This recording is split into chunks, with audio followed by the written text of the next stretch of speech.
Alright, welcome back to another league. This time we're playing Jeskai Control, a deck that I've been a huge proponent of since the post-Stoneforge unbanning and the Faithless Looting banning. I think the format's in a really unique spot right now where Jeskai Control's, has been performing really well for me. Before, I've tried to record a little bit here and there, but for the most part, I've been kind of grinding by myself. I've had a couple of 4-1s with this deck, and played it today, actually. Today's Sunday, September 8th. I played it down at a 2K, to a 3-3 finish. The deck was 2 cards different than this one. I'll go over those changes in a sec.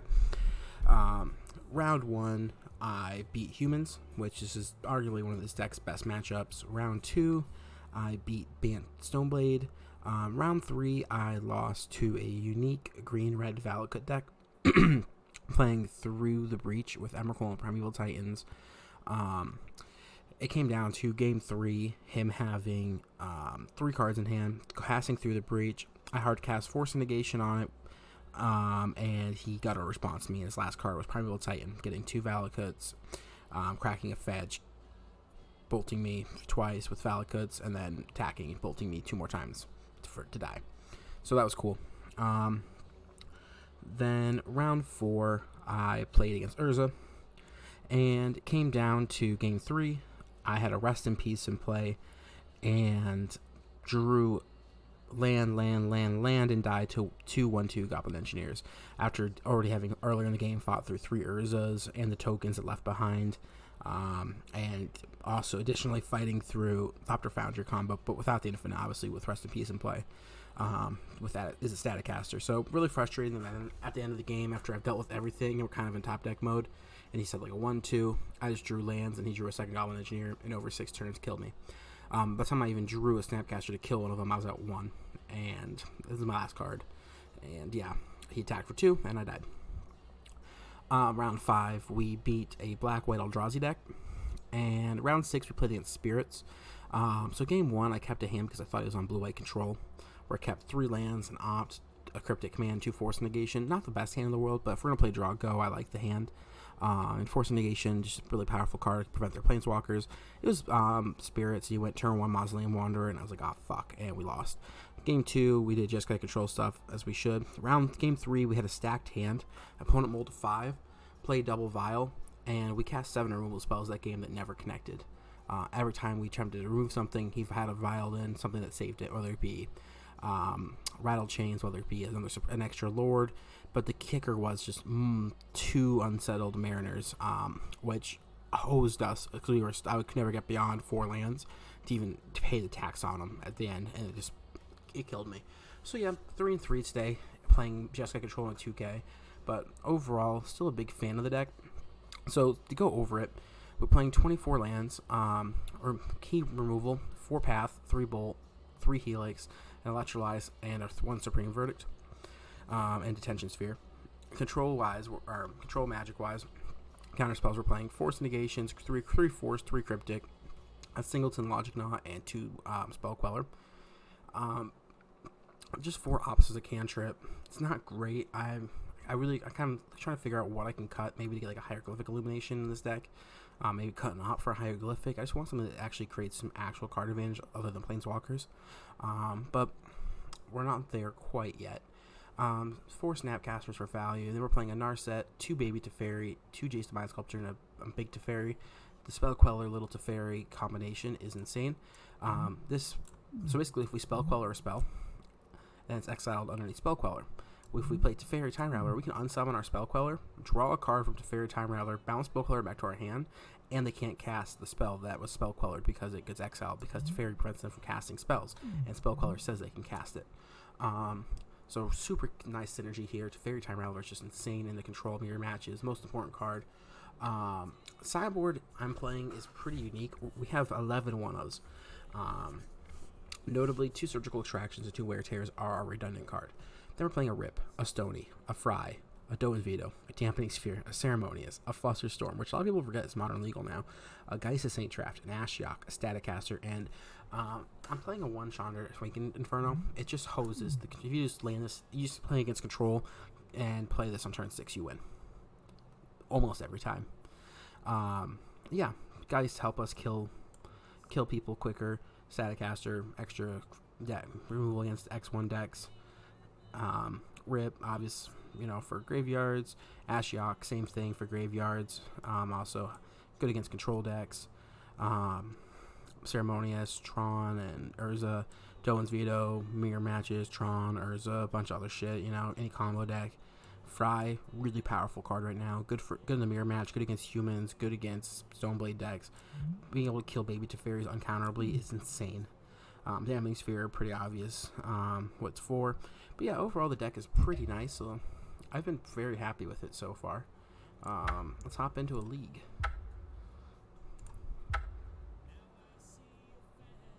So I've been thinking a lot about how to improve as a player.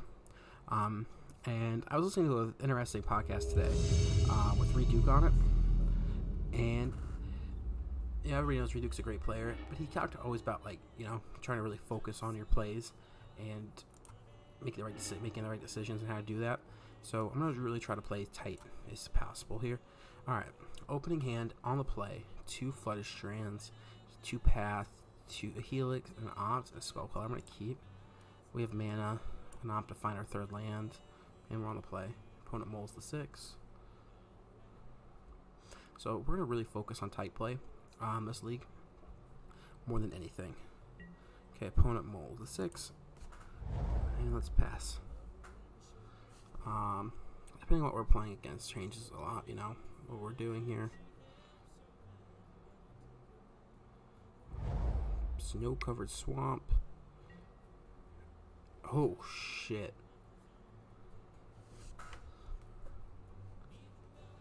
Oh, we're playing against the Rack. I'll be honest, I've never played Jeskai Control against the Rack in my life. This is going to be interesting.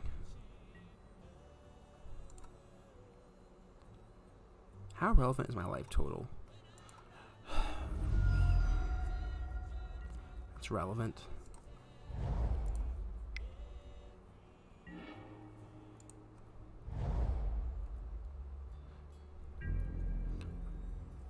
Because how they win is the card the Rack and Shrieking Affliction. So if we get down to a situation where our life total matters,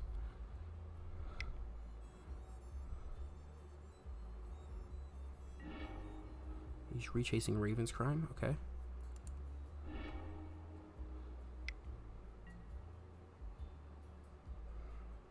Sure.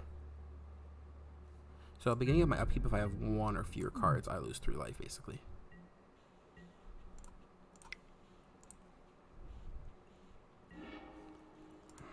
I really want Force Negation, but we need to hit our 3rd land. Okay. Force Negation obviously is really good.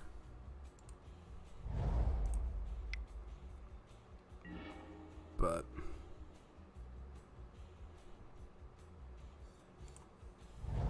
I'm just going to hold up Spell Queller. I don't think going for Teferi on Shrieking Affliction gives us any card advantage, but Spell Queller into Time Raveler, it does.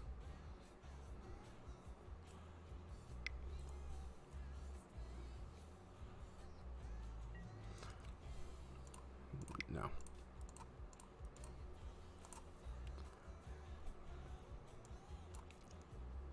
Can't allow Smallpox resolve.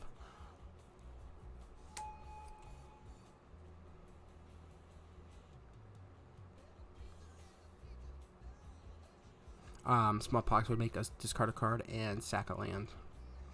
So I'm a little surprised he played the Verdant, to be honest, but we drew our land.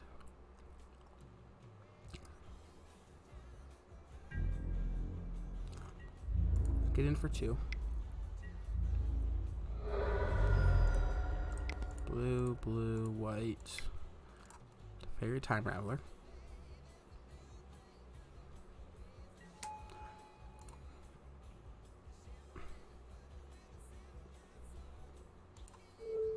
Buy back our Spell Queller.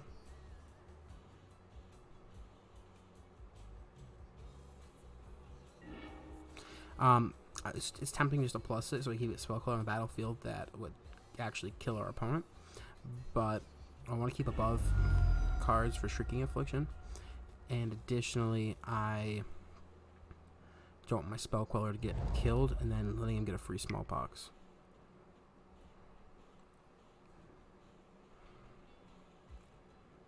I'm going to play the land, though. And pass.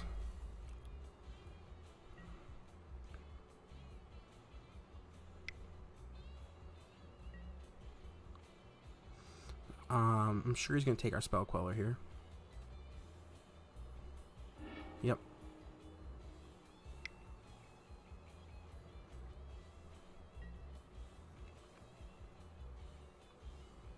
Okay.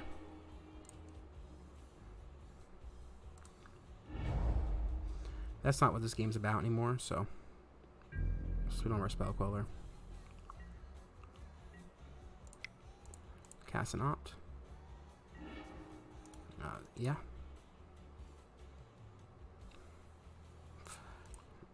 Definitely get the Cryptic here. Get a Hollowed Fountain. Tapped. That's a good draw as well.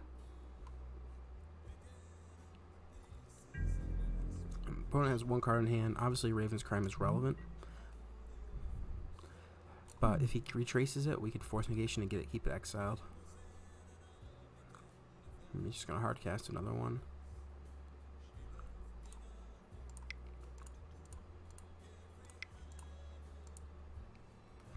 I just want to draw cards here, so.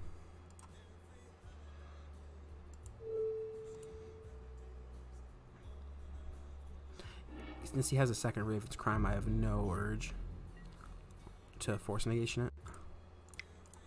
Now we're looking for Planeswalkers. I could chase the Mind Sculptor. I'm going to top a force negation. Oh yeah, I'm going to top a force negation. Negate's just so good against this deck. Colonnade's good. So after this, I don't think any more lands that we ever draw are going to get played to stay above the critical mass for a Shrieking Affliction.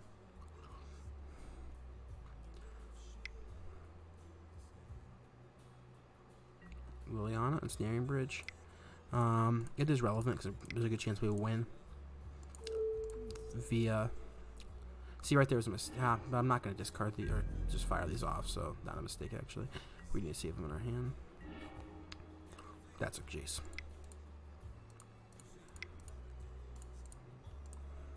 That's what we're looking for. And we're just going to snap this off as a Brainstorm. We didn't find a land, which will let us hold up Force Negation, but we did find Logic Knot, and Teferi is amazing. So I'm going to top. That way we draw into Teferi, which will then draw us into our extra Force Negation. And we don't want Teferi in our hand in case he has like a Thoughtseize. Or I guess Double Thought, something like that.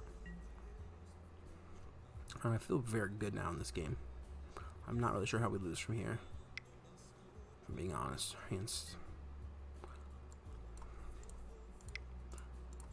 I'm a Logic Knot that.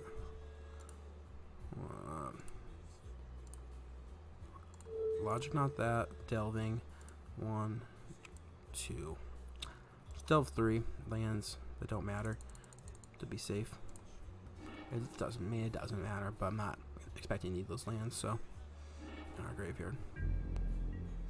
Opponent sticking in the game now is a little surprising, but blue, white, red, blue, and also Teferi, mind you, will untap our lands. We're going to use Jace to Fate Seal, FY, just to be clear. That's why we're not brainstorming for, okay.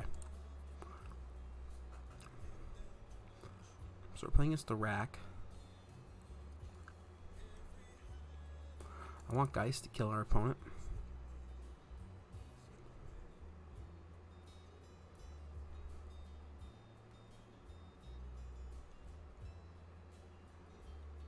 I want Flusterstorm. I want Wear Tears. They actually answer the Rack effects. And I don't think anything else. Veto is the only other card I would think about here. Being cut is Bolt. I don't really know what they're... I'm going to cut the paths altogether.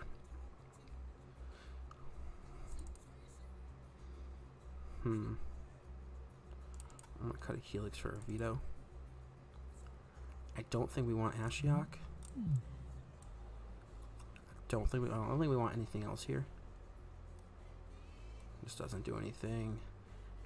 Rips and Peace actually hurts us more in this matchup since Snapcaster is really important. So I'm just going to run it like this.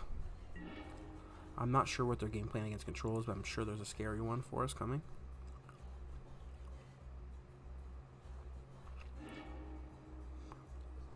Opponent chose to play first. It's pretty this is terrible. We have to mulligan.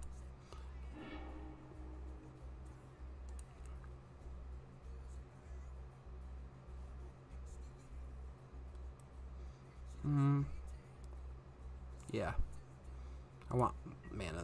I want all my land. Maybe I should have kept Colonnade, but having a mulligan against the rack feels terrible. Here's Inquisition.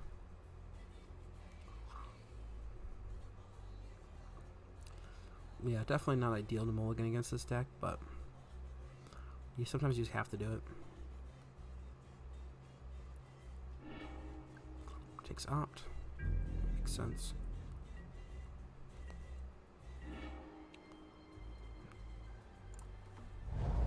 Flood Strand and pass. Lightning Bolt is not really a good draw, but unless he does something really like a Dark Confidant or something, in which case we'll be stoked to have it. I feel like I'm gonna get like a Wrench Mind here.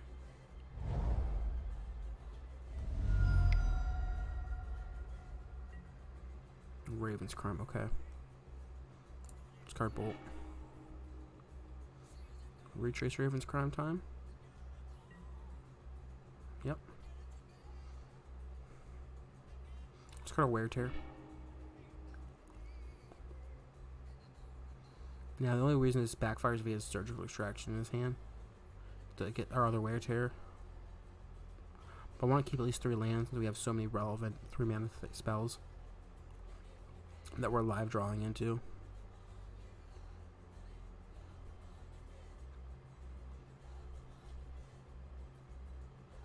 And he's not just passing, so it makes me think he has Surgical Extraction for the Wear Tears, which would be terrible, but I don't think it's correct to not discard it. Go get Hollow Fountain tapped.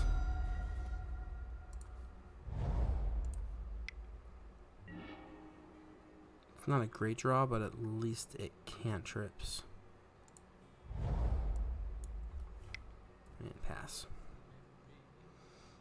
The only reason not to play that over the Scalding Tarn is if I think I'm going to wear something, but I really want to minimize the amount of damage I'm taking. Opponent plays Mutavault. Yeah, that's like the one create. Ooh, Liliana the Veil. It's problematic.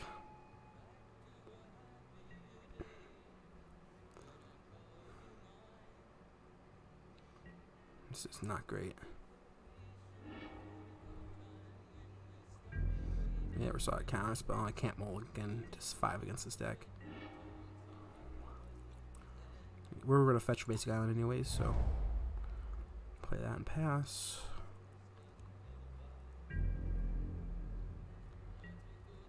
We're definitely in trouble here.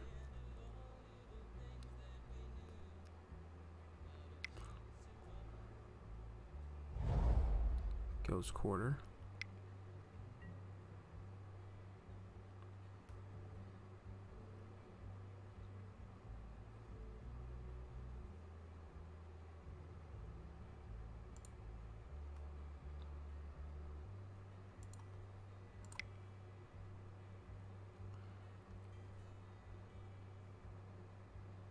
Yep.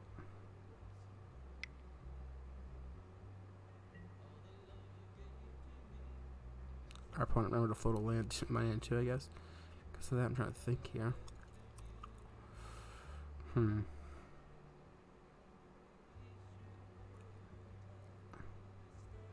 Is it worth it to electrolyze Liliana in response? I think so. I had to think about it.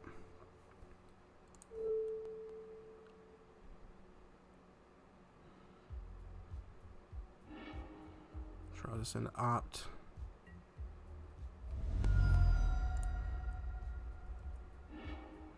And then he's going to plus his Lily and make us discard our opt. Yep.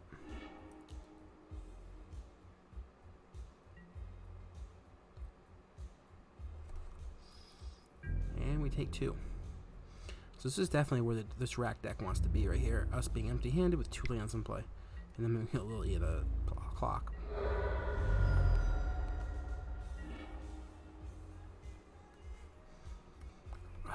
I'm not... Now that Lily's going to go to 4, I need to draw a bolt there for the Liliana. Or a Helix. And then I think we'd be okay.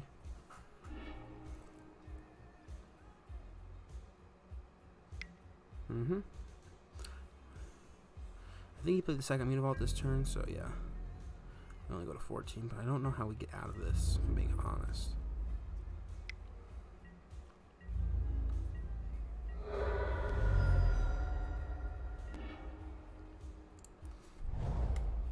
Geist Saint Draft. We need to top a Geist Saint Draft. But then Mutavault can block it. And Liliana can Edict it. So that doesn't do it. Snapcaster Mage. Yeah.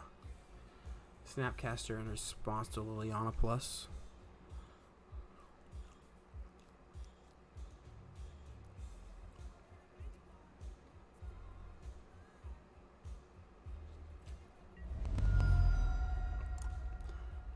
I might concede. Yeah.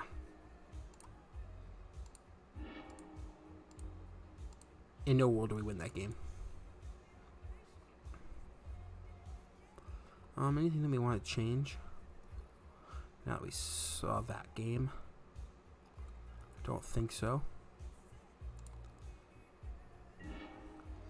I'm gonna go on the play since he chose Bimbo. I don't know. Yeah, I'm gonna go on the play. His hand is pretty bad. I'm not gonna mulligan it against this deck.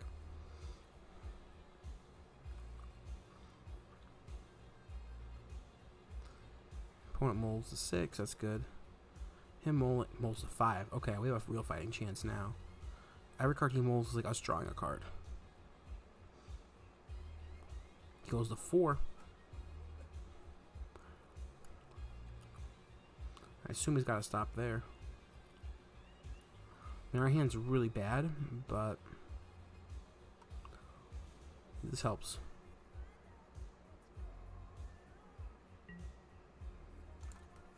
He's on the draw. Like, we can still very much lose this game, but at least him being down 3 cards helps.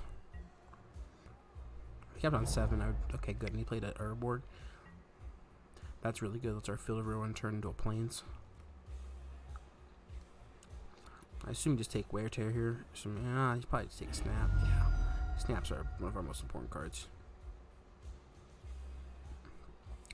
Well, we have all the black mana we could ever need, at least.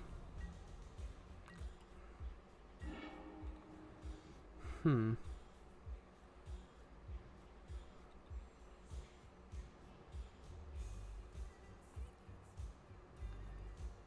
just going to play Island. I think I'm going to ambush Viper him. I don't want to shock.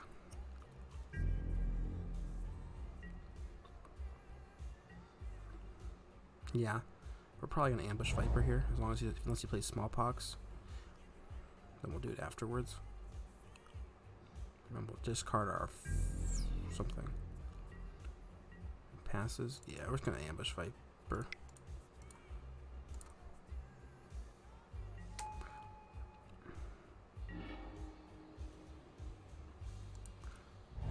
Play this pre-combat.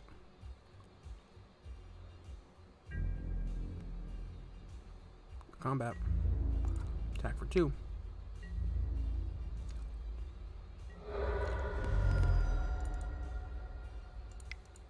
I'm going to Field of Ruin his Urborg on our turn, getting a mountain. So he can't use Mutavault for black mana. Yeah, he gets a swamp, but it shuts off one of his Now, if he was a second orb work, it opens that up, but at the same time, it lessens him having black. It cuts him off on black mana, hopefully. Like, obviously, I'd like to fill the ruin on Mutavault, but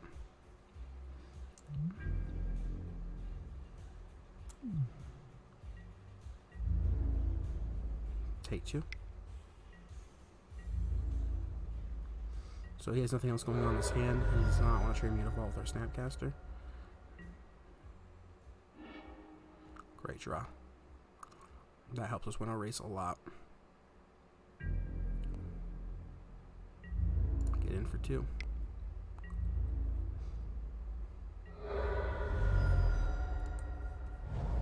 I am going to shock it.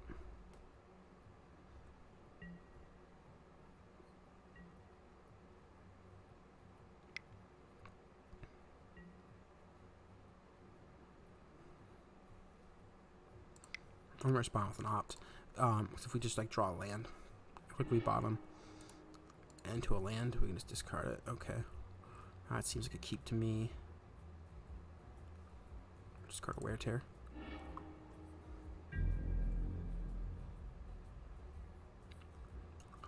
I'm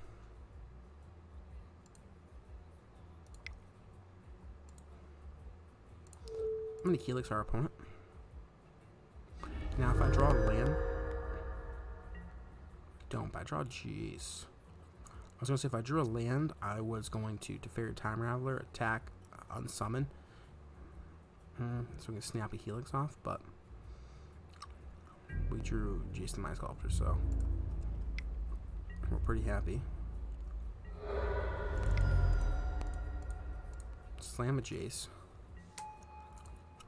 Brainstorm, looking for like a Force of Negation blue card, or you know, like tons of lands.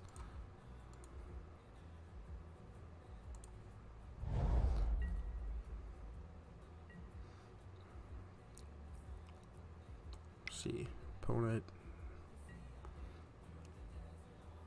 Price of Betrayal. Well, if we get flush to get out of range, we wouldn't have done anything, so you know. Okay. We had a really bad brainstorm, which is unfortunate. But we should be able to close the game out pretty quickly with Lightning Helixes. Lightning Helix plus Snap Helix plus a Snapcaster attack or 2 should do the game. Obviously, we know we're drawing lands. We're going to hold those for future Raven's Crime effects.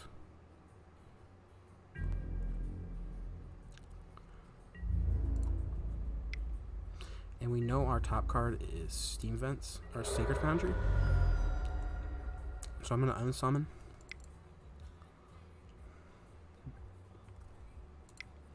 And then shock of Sacred Foundry. No.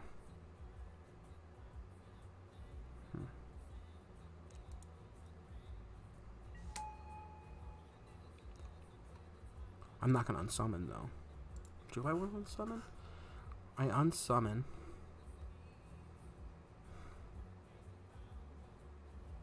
Draws me Sacred Foundry. Which at least means that the next draw after that is a new draw.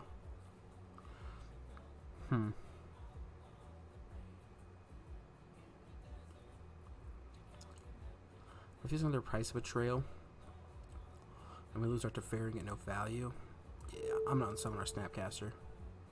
Now.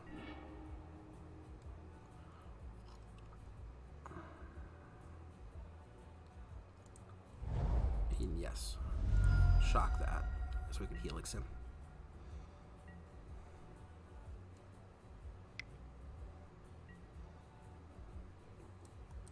That's tough.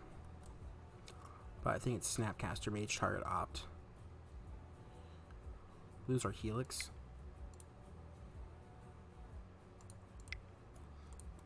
Borrows Helix and Snapcaster.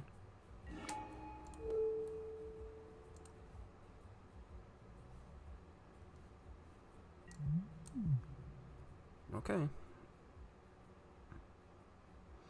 was really hoping to get this. There's a lot of things could punish us there, getting Snap back in our hand against 8-rack. But I still think the line was correct. We just need to try to figure out the way to close this game out in the most effective manner.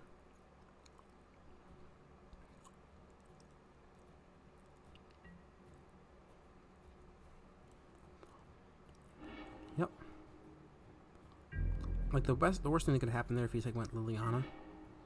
Ah, fuck, I'm an idiot, guys. I forgot to cast my Opt. Oh, no. I forgot to cast Opt. Alright. Okay. It's not over. It's a great draw. But okay. Not the end of the world. That was a huge mistake, though, not drawing a free card against 8-rack. Those are the kind of things I'm really trying to avoid doing. I feel like I make those kind of little mistakes like that, which are huge edges over the long term. That's the kind of thing I'm really trying to improve on. But even the fact that at least I recognized it means hopefully I won't make that kind of mistake in the future. Part of it, though, is my hand's also used to auto-clicking. So I need to, like, start having... I'm going to keep my hand away from the ones. I'm going to start just using this to... Let's go to combat. Get in for 2. And I used fairy, so I'll pass. With cryptic command up. Now, if we cryptic command something, is the line to bounce our own Snapcaster over draw, so we can snap Helix on the next turn.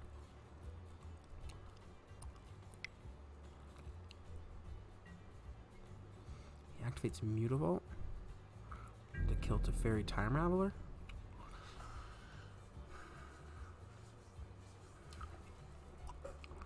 I think we just let that happen.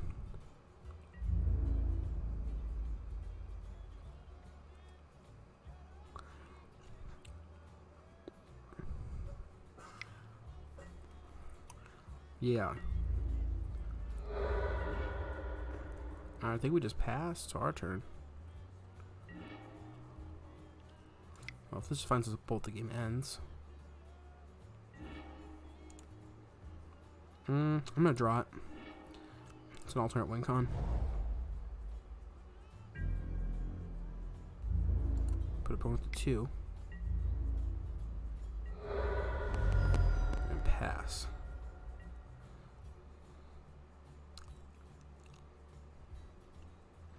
And he's dead to Colonnade. And with snap, bounce, drawn, another cryptic. Drawn for turn. That doesn't matter. Alright, great job. Alright, cool. So we did have a major mistake there. Without forgetting our opt. But again, we're going to try to play and avoid those kind of mistakes. So we won our first match against 8-rack. I don't think 8-rack is a terrible matchup for our deck. But it's definitely scary, and I'm not familiar with the matchup at all. Well, I'm familiar with 8-rack, but I'm not familiar with the Jeskai Control versus it. We won the die roll again, which is great. A little opposite of what happened earlier today. This hand's fine. Not good. Need some more lands, but... yeah, earlier, that was at 2K. Big on the draw. 5 out of my 6 matches kind of blew, but it happens. Opponent moles a 6. And we're just going to play Hollowed Fountain tapped.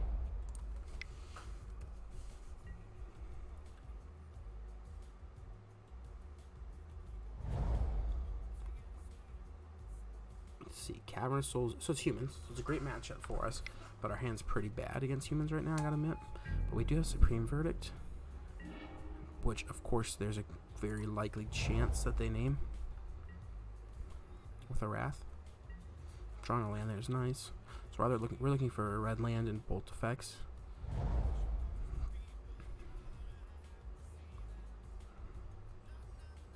On you roll your themes to go, but you don't know what you got. Manus Rider.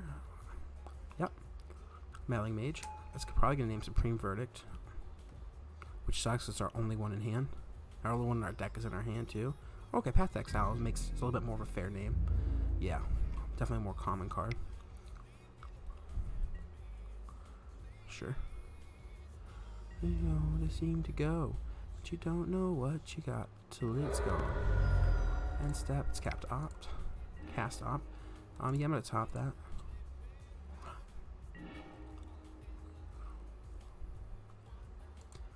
And now we can snap and opt, unblock and trade with something. This matchup is all about just killing humans, using Snapcasters to draw a card. If not, to kill something is fantastic. Of course, if he just attacks with Meddling Mage, becomes exalted, and we won't do that line. I don't think. And we don't then. We also probably. Let's see. Let's see what our opponent does this turn. Rising Canopy, sure.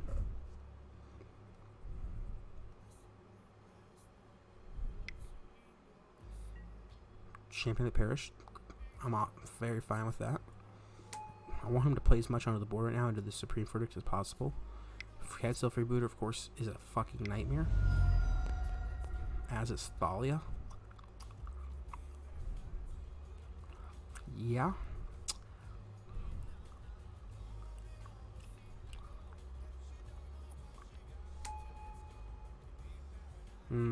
See, that's another mistake. I should have snap opted in response. See, I just clicked and didn't think about it.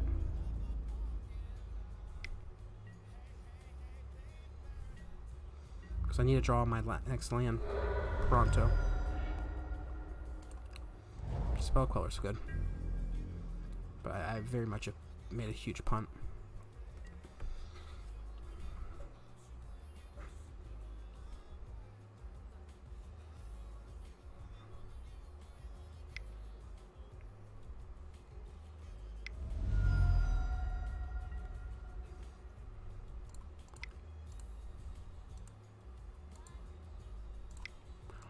Can't be countered, but Spell Queller doesn't counter. Exiles. Hence this line.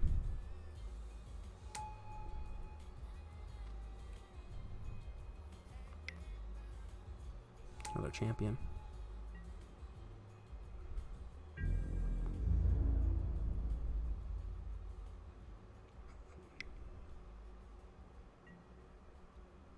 The only issue now is if we Supreme Verdict, he gets a Manus Rider. So actually, I think I chump block and just go all in on hoping to draw a land.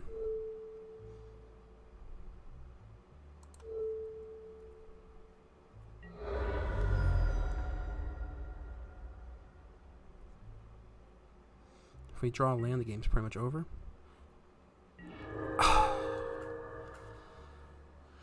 That's unfortunate. But we're still in this now on snap op chump block.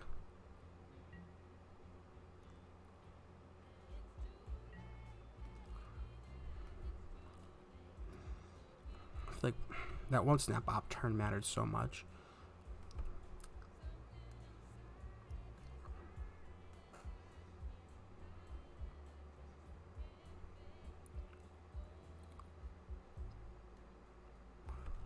So we need to be very smart here. Cycles his Canopy. Now, am I a moron? Why didn't he get his Manus Rider back? Did he decide not to cast it? Because this wouldn't have been affected by Thalia. I don't know why he didn't cast. He must not have cast his Manus Rider, I just realized. I thought.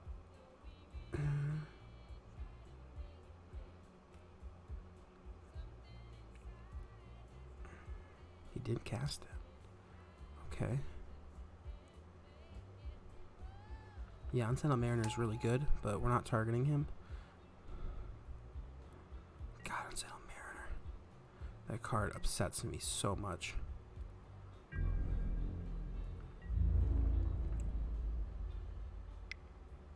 Why is he... What is he playing around? Settle the Wreckage? I just don't understand it. Blue. White. Snapcaster Mage. I guess he's playing around with Spell Quellers that could then block his other stuff.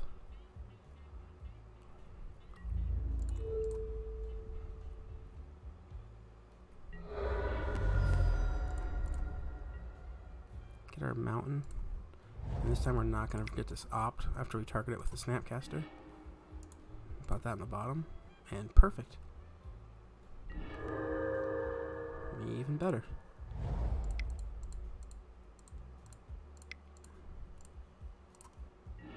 Alright. That should pretty much win us this game.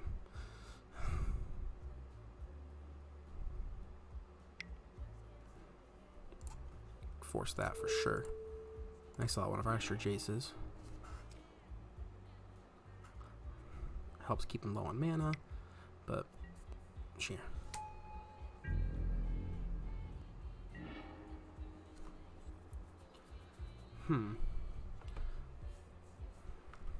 One, 2, 3, 4, 5. So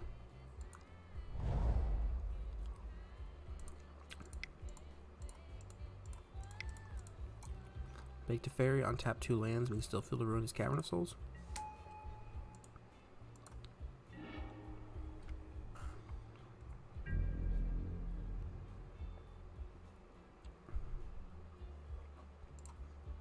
I did play land, right? Okay. And step. To Fairy trigger. Just want to represent we have shit.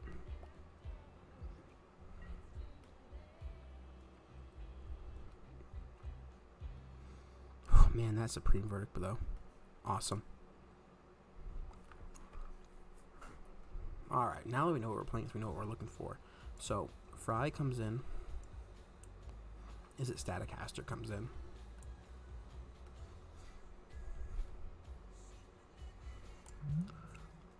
I think Chandra comes in.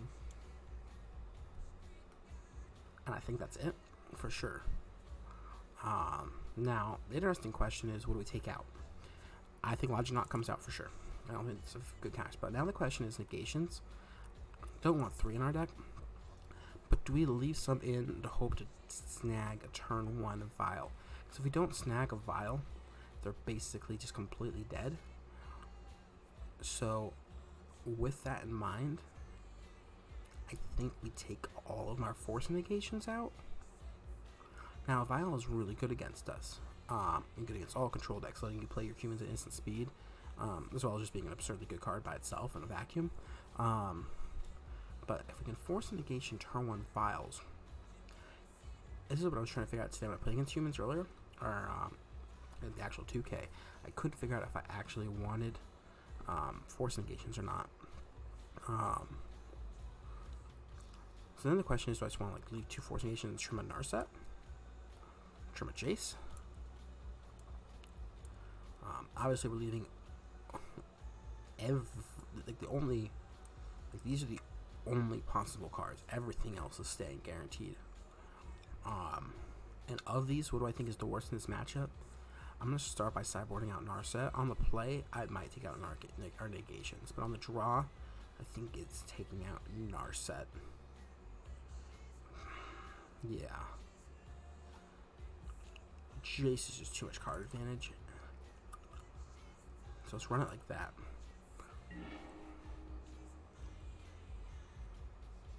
Now, if they don't even have the turn Vial, force negation's a bad card. But, this hand's pretty awkward. We're on the draw. It has good mana, but not a lot of it. But it has Helix. Unclaimed territory, name human. So if we had force negation here, I'd feel really good. Good draw. Whoa. Play this and pass.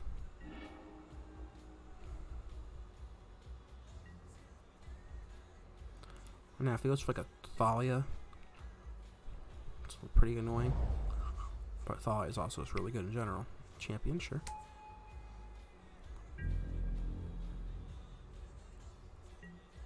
I'm going to Fetch Shock and just kill the Thalia. There's nothing at 1 mana that he can play that punishes me here. And I want to use our mana efficiently.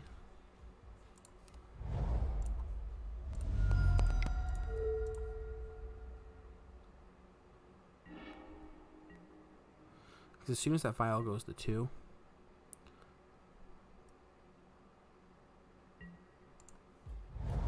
he can punish me with Unsettled Mariner, which is a huge thing we need to play around this game. I learned how insanely good that card is recently.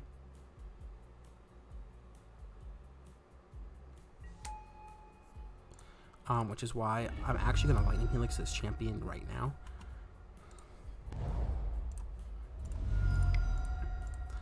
Just before Vial goes to 2 and he has anything that can punish that line. Vial on 2 can represent Thalia, represent Unsettled Mariner, and we're on a lowland hand, so Unsettled Mariner can really get us. Opponent's just passing. Whew. Great draw. Now we can represent some Snap Bolts. And if he's not violating anything, then that's just fantastic. And if he puts this to 3, for like some Buglers maybe, Mash Rider, notably Reflector Mages, but Bugle Daddy. This on 3 though also means that a lot of his sneaky humans don't get us being filed in.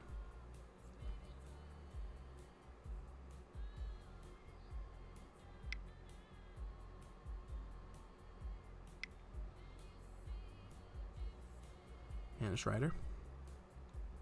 Resolves.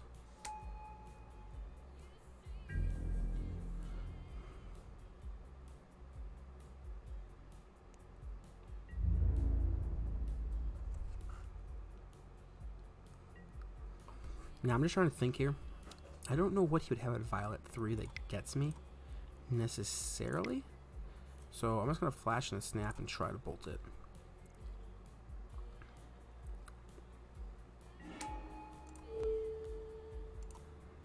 It's not the greatest line in the world. I mean, but it's our best. But it's not, I wouldn't say that's not the greatest line in the world, but it's definitely a line that I'm happy to take.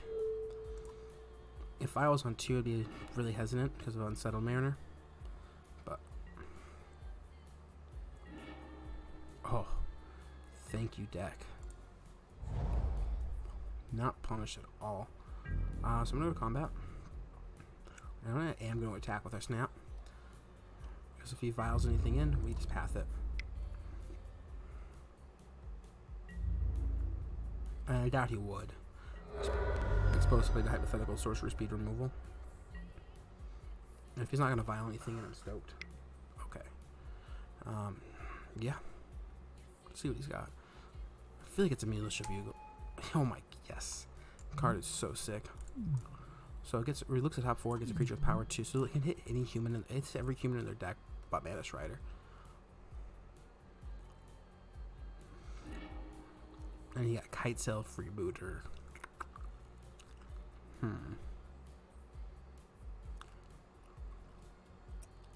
I don't think I'm pathing this Bugler, so he gets to play an uncounterable Kite Sail Freebooter, and then that puts us in an interesting spot where I think we unsummon Ether Vial.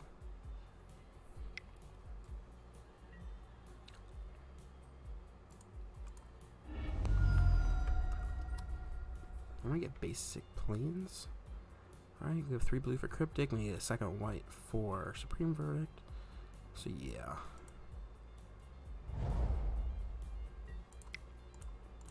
Response to Cryptic.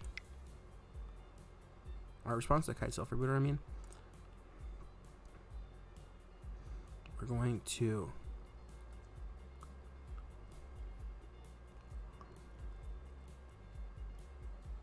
draw and unsummon Ether Vial. Which means if he has anything he wants to vial in, he has to do it now. And he can then replay his vial, but resetting it is very nice.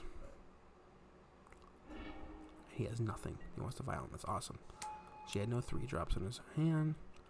Freebooter probably takes Supreme Verdict. But then we can always just path it by Freebooter and buy it back. We drew a Celestial Colonnade. So you should really, this is a really good, we just have a very solid hand here.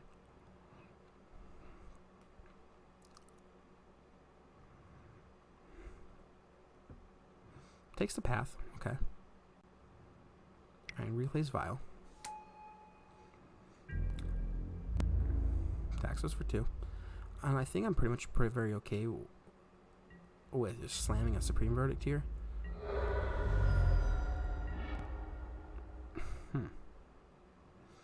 Supreme Verdict will buy us back our Kite Sail Freebooter. I mean, our Path to Exile.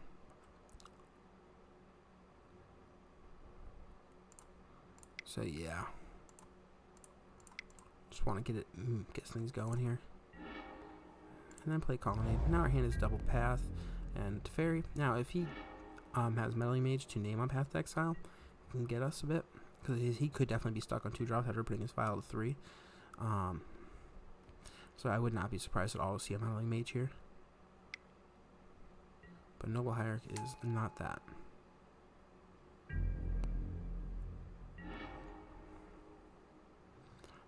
And yeah, I'm gonna slam freaking jam a Teferi. Oh baby. Oh, that's nice.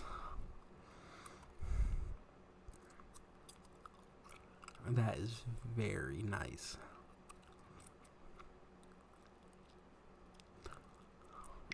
Okay, he's gonna vial something in. It's got like another Hierarch. Sure. Oh man. Awakened Inferno is a house.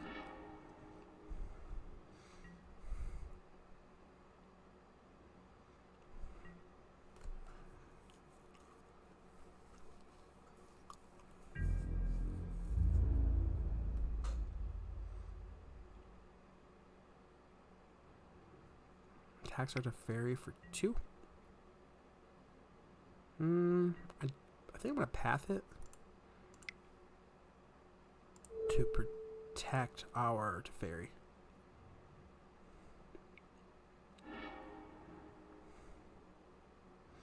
Man, it's not really giving my land's not a huge deal. So our opponent's issue is he just needs good spells. Sure. And he's gonna pass. Yeah, let's draw. Plus, Teferi Time Raveler changes things. I don't know if I'm slamming a Chandra Awakened Inferno here. So I can okay, or our opponent just concedes while we go into the tank of battle. So we beat humans 2-0. Like I said, I'm pretty sure it's one of our best matchups out there. So that was nice. We had Supreme Verdict both games. Obviously, game 1, it just single-handedly won the game. So that's one of the things about my build that makes me a little nervous is we're only on one Wrath in the whole 75.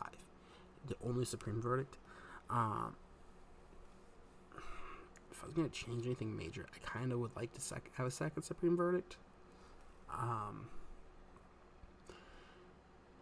It's so close. I'm not sure. To be completely honest. Maybe a Wrath of God to play around theoretical Meddling Mage effects.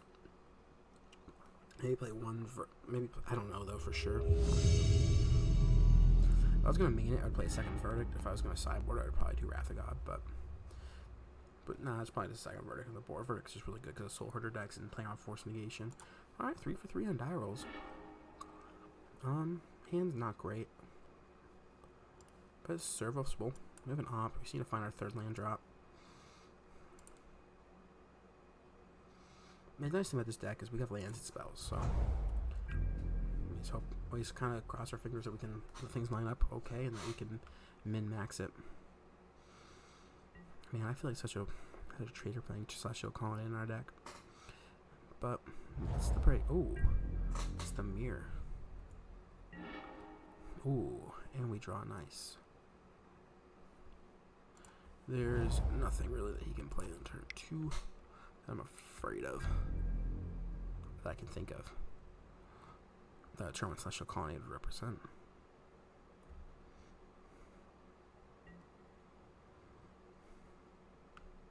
And I don't want to start shocking lands later. Okay. He's representing something. Like, the only thing that would scare me, it would be a Stoneforge Mystic, but like, none of our cards do anything instead of the path, and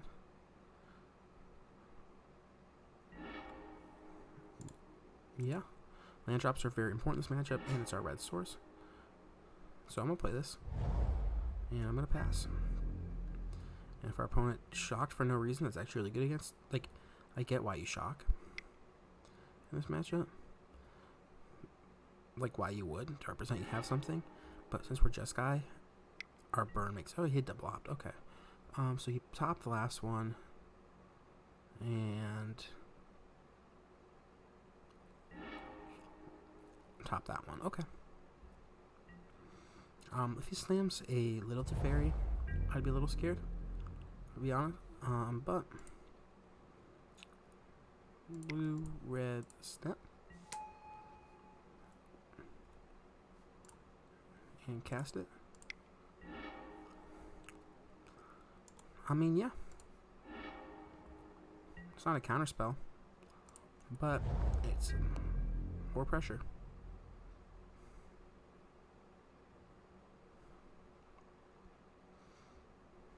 Go to combat.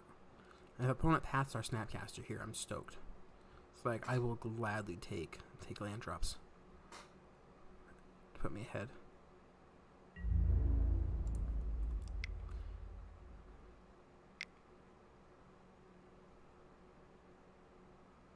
He's gonna snap himself.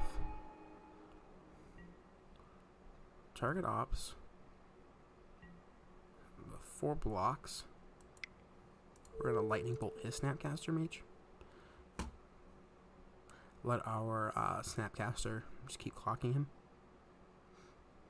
This is why lightning bolt in these control matches, mirror matches, are just so nice. Like having your removal not being like having your path X, like having to rely just on path, is a lot worse. And when our Snapcasters put him low enough,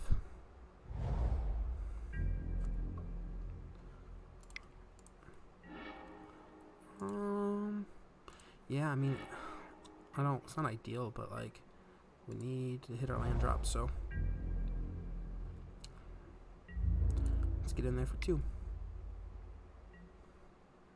Okay.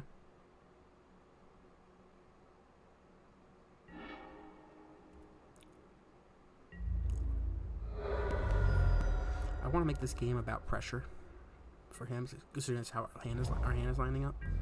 And the opponent is passing. I'm gonna attempt a Snapcaster Mage here, and he's probably gonna counter it.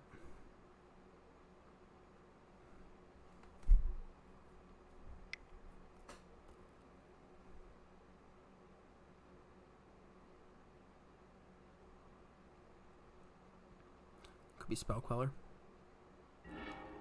Logic Knot for 4. I'm fine with him exiling his graveyard. And I'm fine with him countering my snap.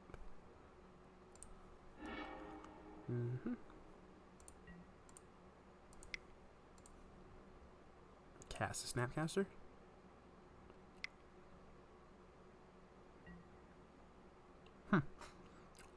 Okay.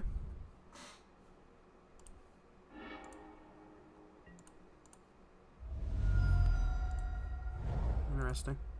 Well, we got through a lot of his cheap interaction. So that's very nice. Hopefully it makes our Cryptic Command a little bit more likely to get through. That's for Celestial Colonnade. Colonnada. It's got one for our Colonnade too, though.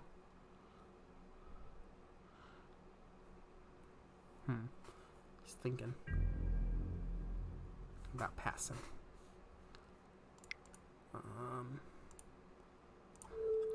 I want to Field Ruin his colony now.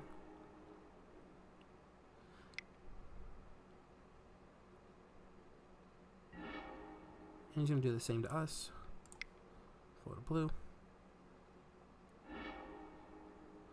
Like, I'm fine with the colonnade trade, but I don't want him to have the ability to colonnade block our Snapcaster Mage.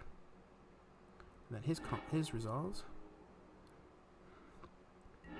And we get plains. Yeah, that was a mistake. Probably should have got another island. That's nice. Combat.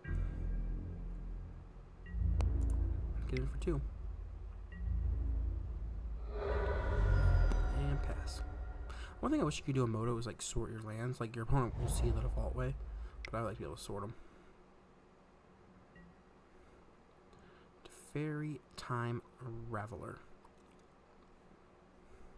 We could try to cryptic command this, but our opponent has cryptic backup himself. I kind of just prefer snap bolt our opponent, honestly. Although, if he goes cryptic commanded, like chase the Mind Sculptor. If we snap bolt him, and then everything resolves and we helix it. Let's go for Snapcaster Mage in response. I want to snap in response, for sure. And if he counters our snap, we then just cryptic command the Teferi.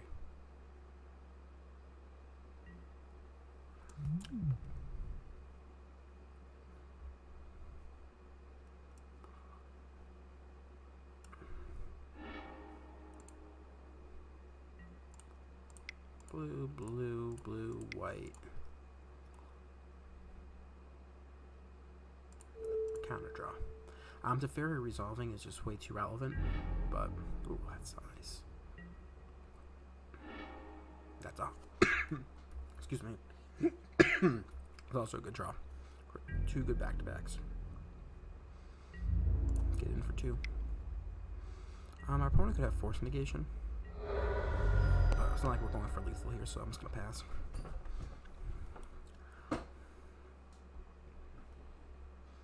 The best draw there, best thing to have there probably would have been like Little Teferi, but Little Teferi, unsummon our Snapcaster, bolt him out of 5. But opponent plays Stoneforge Mystic. Do I care? Don't think. Okay, so he's playing this version. Do I care about Stoneforge? Can go and get Batterskull. Okay. Maybe get a sword, but I assume you have to get Batterskull. Which he does. Second Stoneforge Mystic. Okay.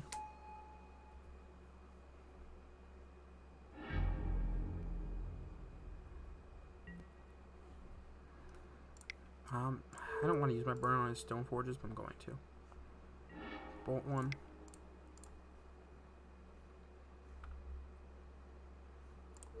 Helix this.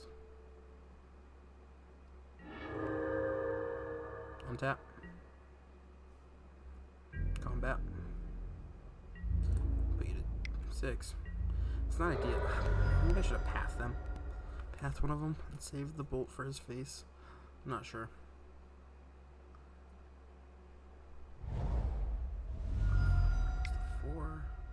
So he has force negation without a doubt.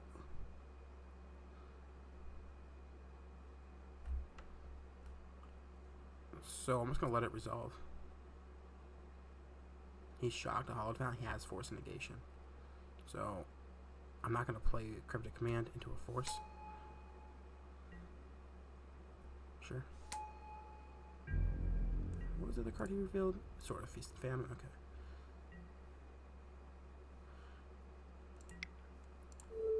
Then I'll path the germ.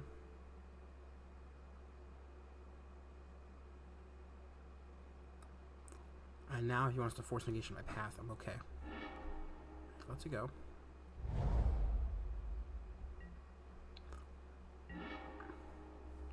Combat. Get in for 2. The Snapcaster just going all the way. Unsummons his Batterskull.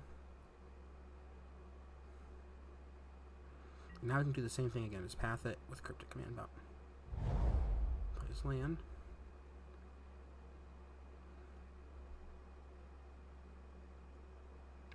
I feel like you have to cast Batterskull because you're at 2. Unless you have an answer for my snap, which I'm surprised he hasn't had. He's 27 cards in his library and hasn't seen an answer for it.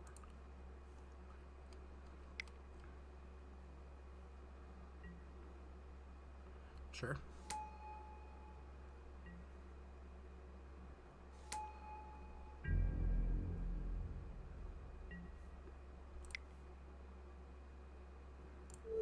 Instead, path it.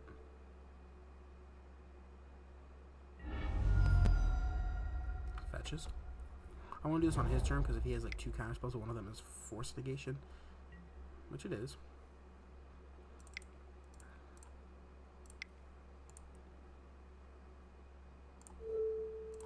He can't do that as well. Alright. And we win.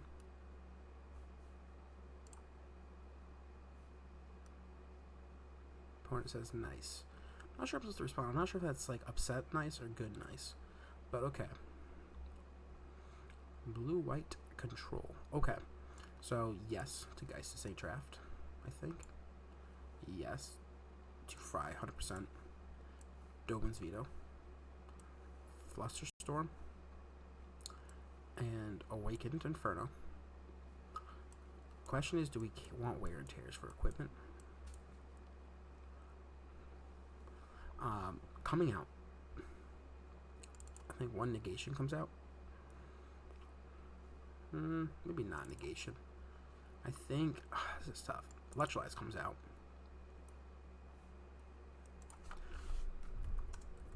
Opponent says, I mean, Force Snagger for Tornado's out, but yeah.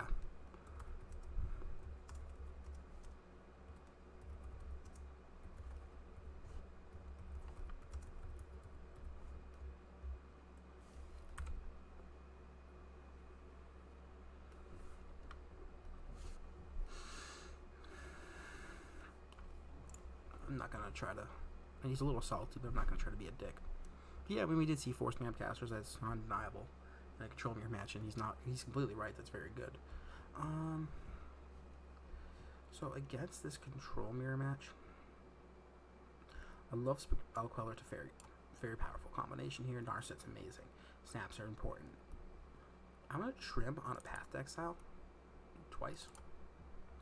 I'm going to, because we have red removal, it's better. I'm going, maybe I just take all my, I want to leave some paths in for like colonnades and whatnot, and Batterskull tokens, as you saw, like that is very relevant. We have 1 minute to decide, so let's be real quick here. I'm going to trim a negation and trim a helix. Now the question is, I want to trim anything for Wear Tears. I think we trim Supreme Verdict for a Wear Tear, and I think we trim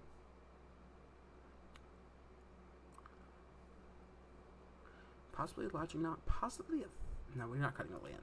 I'm an idiot. Let's not think about that. Let's cut like maybe just like that, do 1 Wear Tear, and run it like this.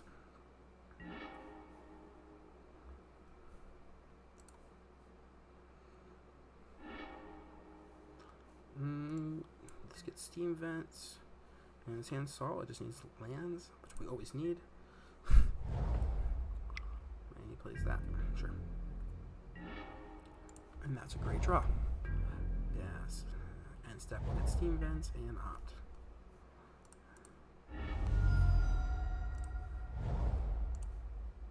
And if he counters or Opt, he counters an Opt, but he does not. Bottom. Draw. Nice. Play this and pass. This was just hold up Helix and Veto, so Island would not. Now we're just gonna play the Land Go game. I'm gonna play Land Go. Vendilion Click me.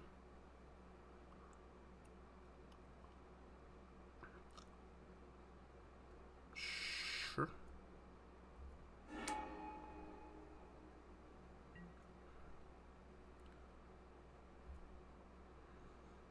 I'm gonna have 2 removal spells for it. One that can't be countered.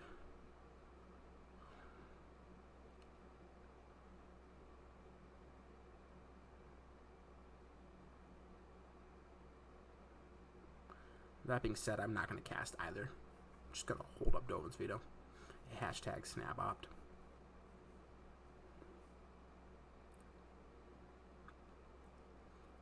But overall, our hand is extremely powerful here, so I'm not sure what he takes. He took Fry.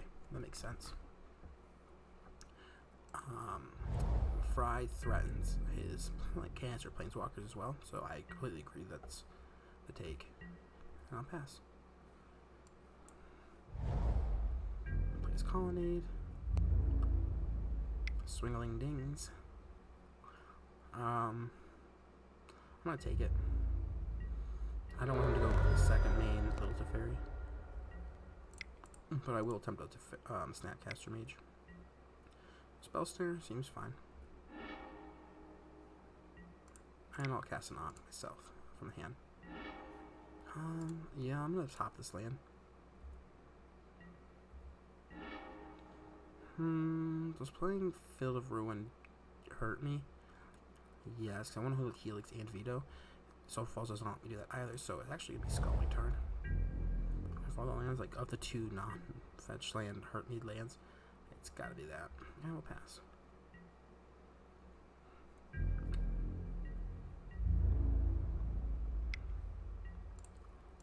White, red. I'm gonna attempt a Lightning Helix on this. If he wants to fight, he fights, but he's got another spell. He's got 2 mainboard spell snares. God, that's actually really common and it's sickening. Now we're in a little bit more trouble because this Vendilion Click.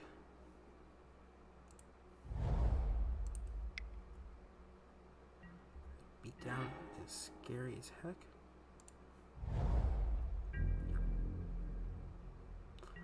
Can't just play Teferi into a counterspell here.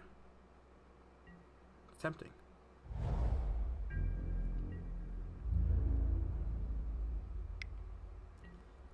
But we can't.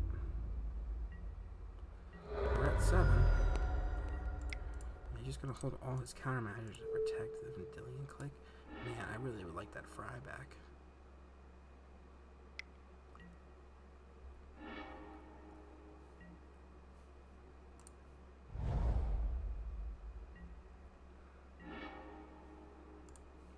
Is an answer.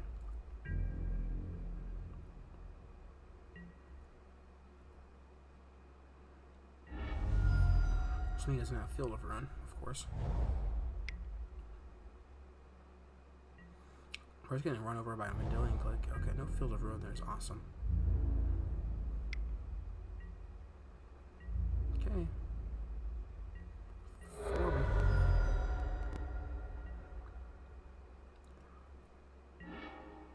There's an answer. A little late, asshole. 2, 3, 4, 5. Fire Colonnade.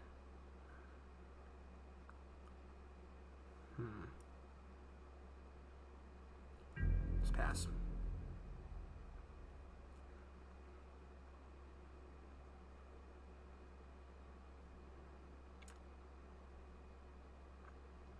If he's like a Snapcaster, that'd be what he really wants right there. He's like to go Snap Opt and try to close this game, but he's gonna fetch. It's an island. Goes to combat.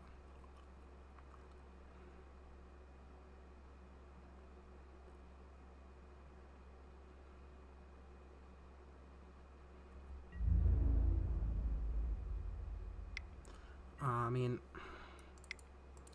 a little just priced into this line.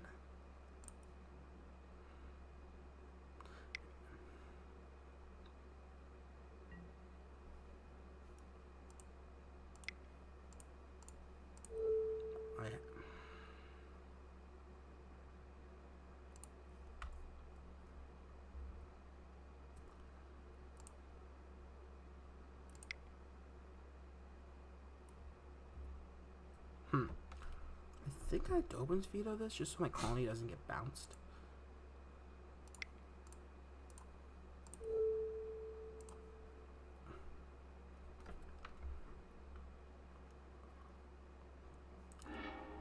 Now he has a path to exile, he can get me still, but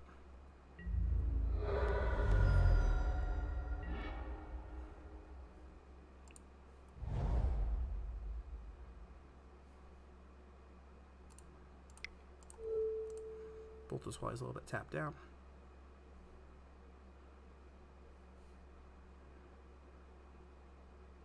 With Logic not back up.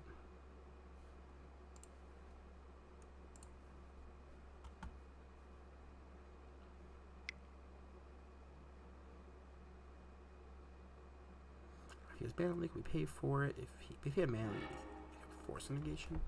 Exilic Mana Leak. Interesting.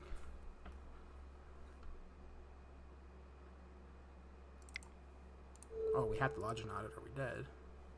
So 1, 2, 3, 4, 5. There's 3 lands untapped. I'm gonna exile my Snapcaster Mage as well in case he's like any surgical extractions for it. That's our only Logic Knot, so.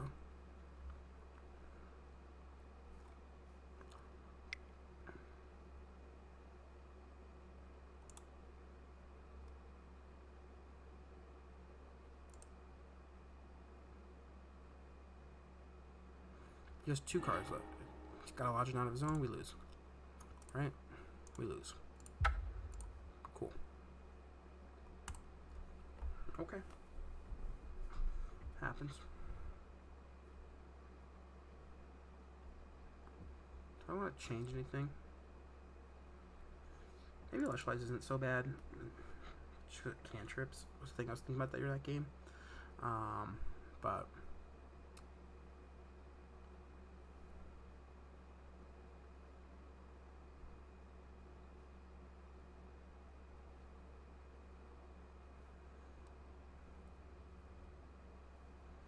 do that, and let's cut.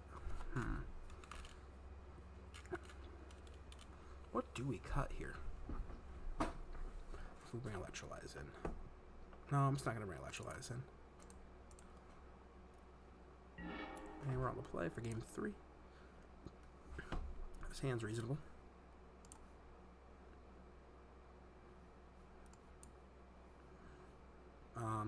Theoretically turn 4 Geist with Flusterstorm back up. Opponent mulls, assuming stay at 6. That deck, yeah, mulligans very well. Or shouldn't have to mulligan very much, and then when it does, it's fine. You know, you just mulligan, keep 3 lands, 3 spells, you're good to go.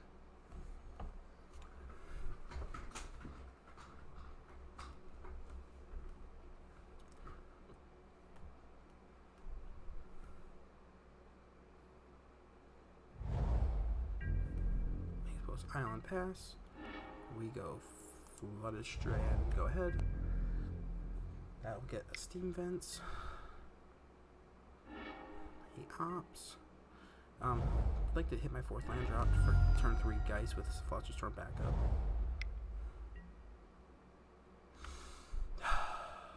Yeah. We can answer we have Wear Tear at least for the equipment.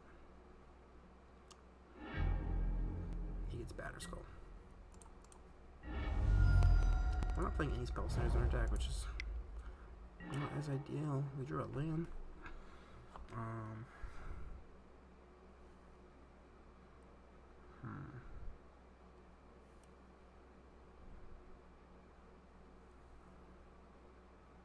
I'm gonna shock this land in.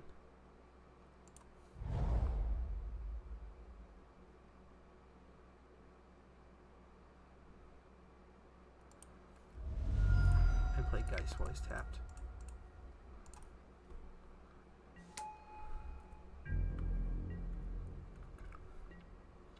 Now you can hold up Batterskull, but we can hold up a Tear with Flusterstorm back up.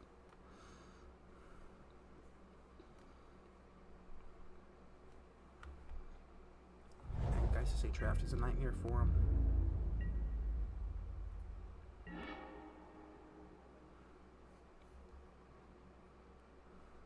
I'm gonna shock Hallowed Fountain in. Go to combat.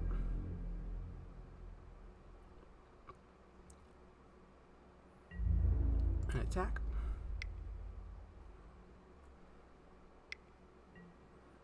He activates. Expected that. And then we're gonna still stay the attack step, but without living that been triggered. Red, white,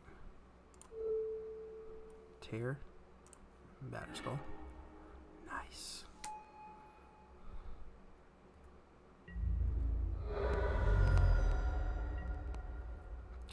so good. And it's got hexproof. Oh. Having a clean answer for fucking Batterskull right then and there. Just nice.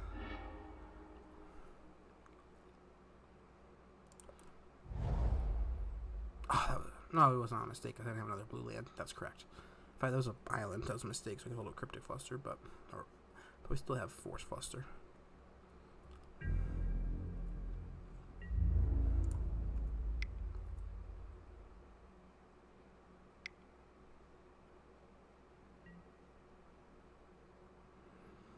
I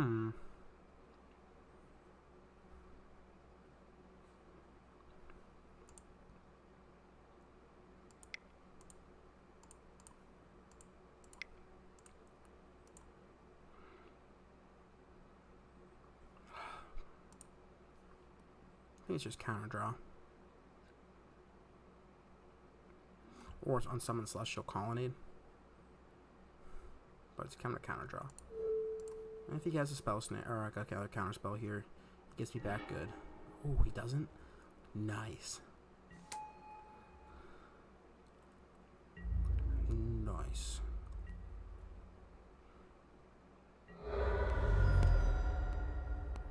I already played my Field of Ruin, which maybe I shouldn't have done that pre-combat, but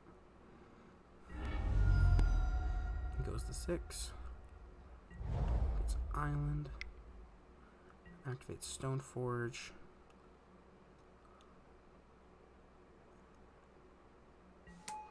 Sword of Fire and Ice, which doesn't necessarily do. He can equip it, he still leave it back on defense.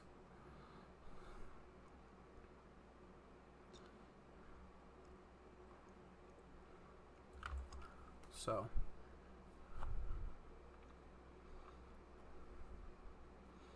Sword of Fire and Ice gives him a 3/4. Yeah, he can attack me and draw a card, but then he's dead to Geist, so equips.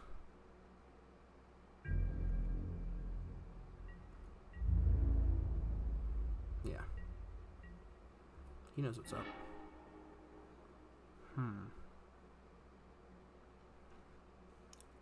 Seems like a good draw. Snapcaster for where?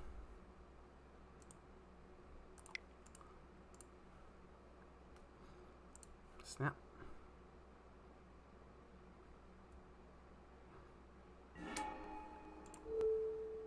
Target Wear Tear.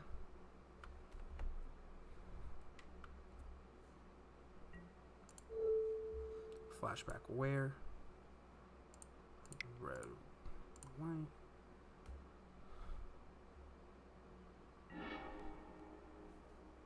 He's got Force Negation. Fluster Store back. What do you exile? It's a Fairy Time Raveler. Same target, same target, same target, same target. Doo-doom. And opponent says GG.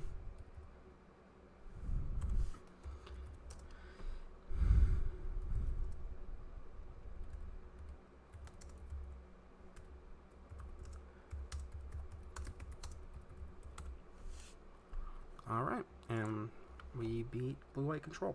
I think we're favored against these Blue-White Stoneblade decks, for sure. Weird Tear, obviously we drew Snapcaster to go, not necessarily for lethal, but for a Geist of Saint Draft that would put him to 4, make him jump like his Stone 4, like, you know, nothing, yeah. And we weren't losing that game, if that all resolved. Unless he has Supreme Verdict or something like that and is still in this deck, which is very unlikely. But everything felt very good for us there.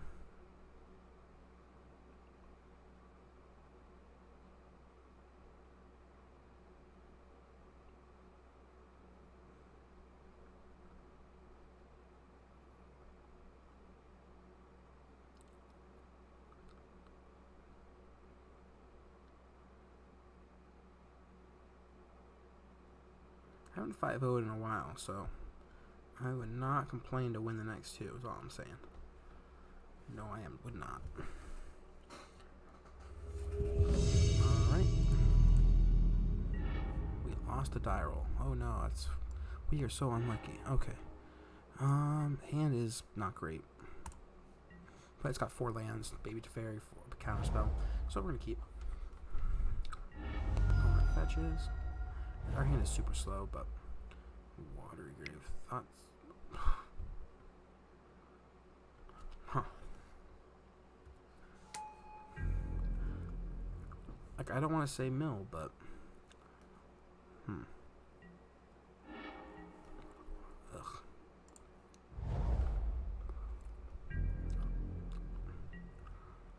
I don't feel good about our position here, I'll just say it that way. Well, on your Hedron Crab opponent is missing land drops. Now, does he have a Archive Trap? He does. I'm gonna let that resolve. Since we have Snapcaster. See what second one. If he's the second one, we're gonna force a negation it.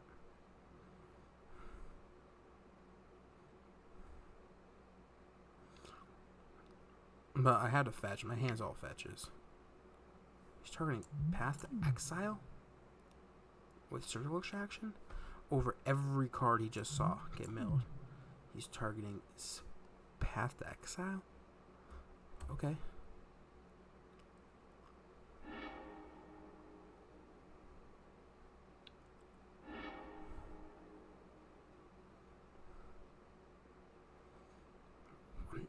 Very, very confused why that's the card you target. Also, notably, he hit 1 island, a Steam Vent, and our Foundry for fetchable lands. Okay.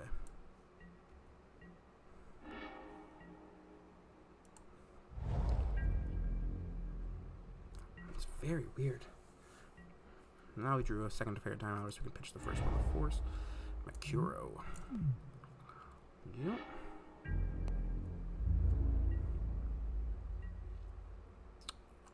If he has another Archive Trap, I probably would have gone last turn.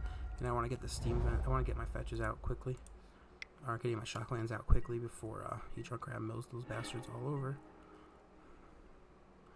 Or, you know, we draw Lightning Helix. What's better? Or we can Snap Bolt it. I think it's Snap Bolt. Get the pressure.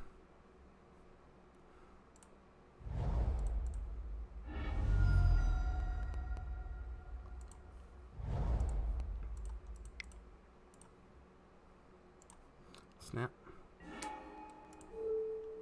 Lightning Bolt.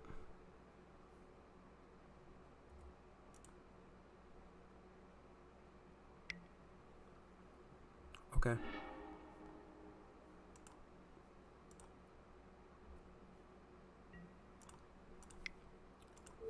Lightning Bolt. Go. Getting that Hedron Crab off the battlefield is key. Field of Ruin, sure.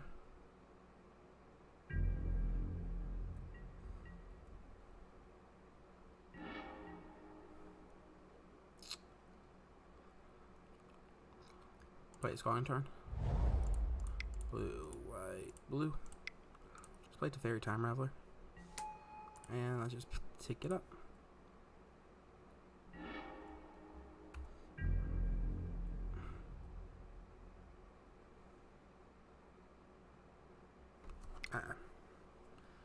Just got a Field of Ruin me.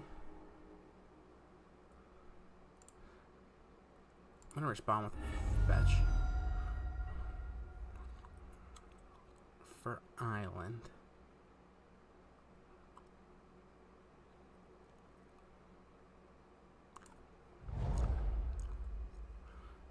Field of Ruin's fine. Go get our mountain. And the reason I'm doing that is if he has Archive Trap, I really get as much of my fetching out of the way as possible.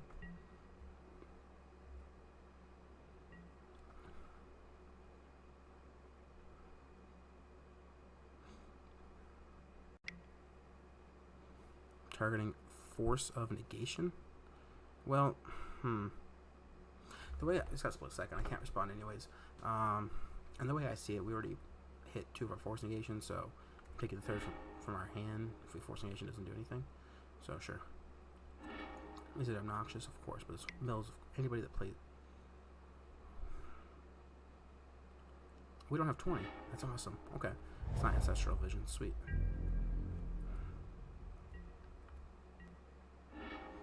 That's a nice draw.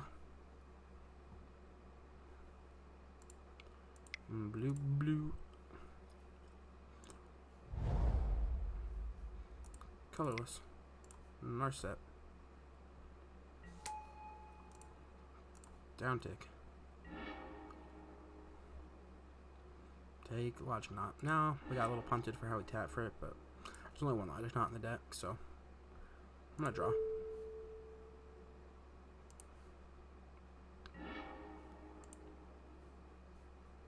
And pass. And we'll end step Lightning Helix him. We haven't milled a Jace. Our set's really nice, stops a lot of his nonsense. It's gonna glimpse me, sure.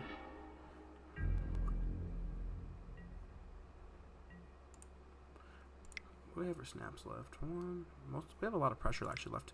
Oops, mistapped. Well, we need to get the pressure on now. We're only at 12 cards, so.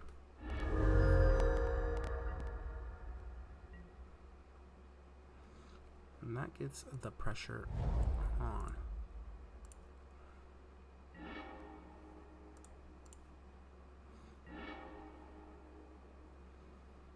So is Jace the Mind Sculptor, though. Helix or Jace?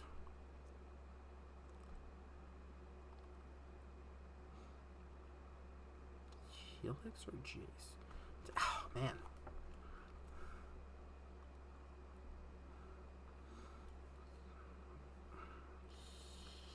Helix.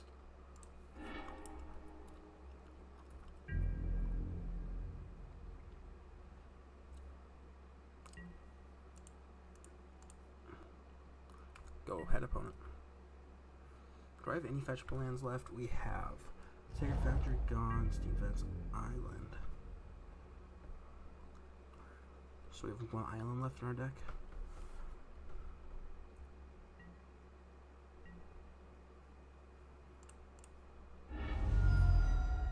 Oh, and a Plains, okay. Good.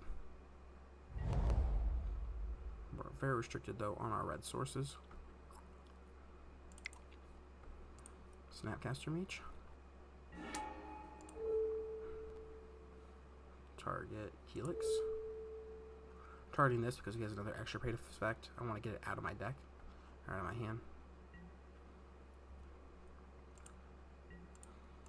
White, red, cast it. Untap up key. Where's he got? Makuro? Okay, you can't draw, but I can.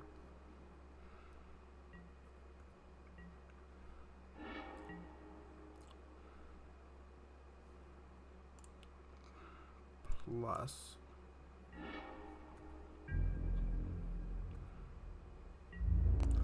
tag you for 2. Go ahead. This is a really weird game. God, I hate Mill. It's such a stupid fucking deck. People play this shit. Like, it's just dumb.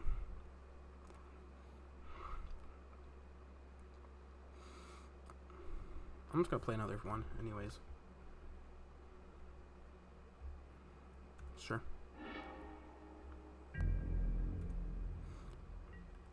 And he can't do anything in response because Little Teferi's fucked up. Target Lightning Bolt.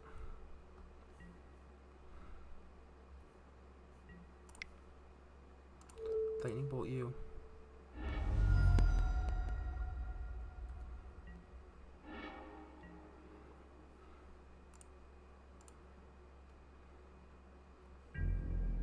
Go to combat.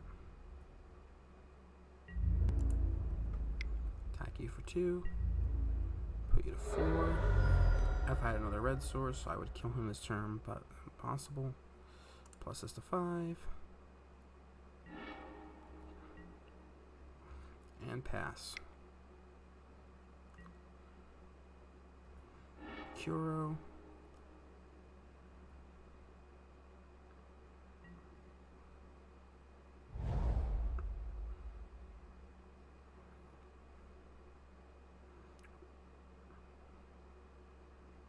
Maybe I should unsummon this to have a extra counter spell.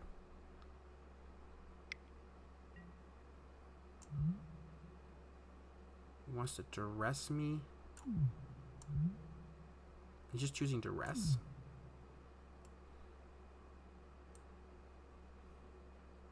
That's fine, right? Because I have 3 bolts. I can take my only logic knot though. Oh no. Oh no. I can always electrolyze to try to draw.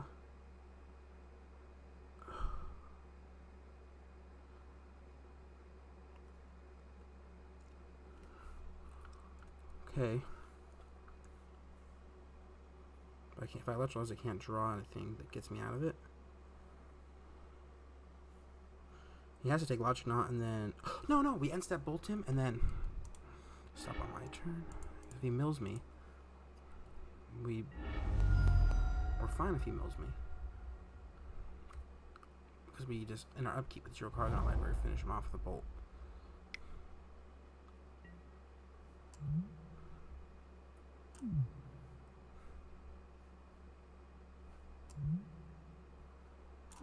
Okay.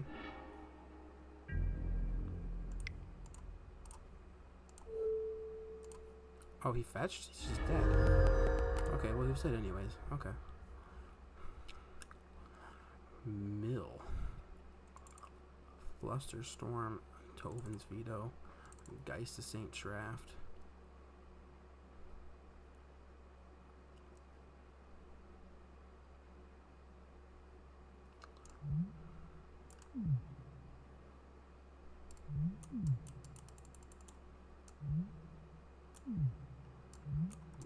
Make him feel the pain.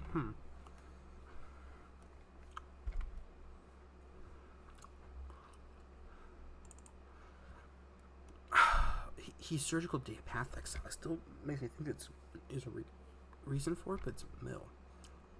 So I'm just gonna take them all out.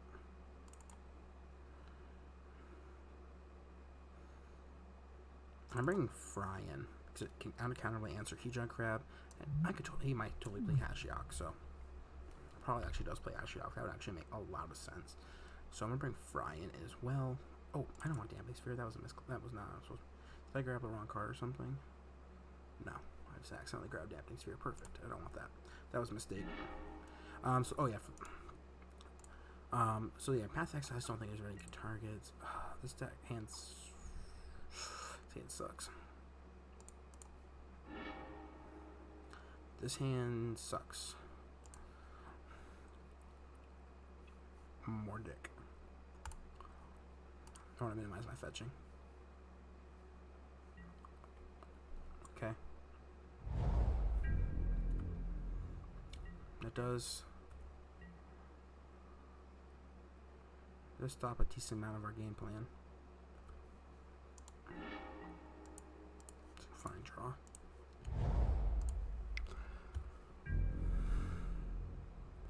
Oh, I should have fucking shocked the Flusterstorm. God, I hope I don't get punished for that. I don't, but that's still insanely bad for me.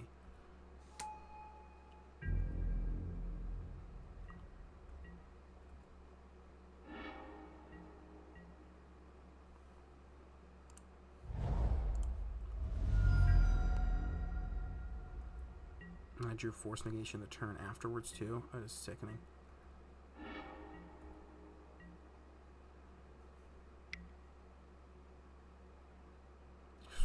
Yeah. Well, he's stuck on land.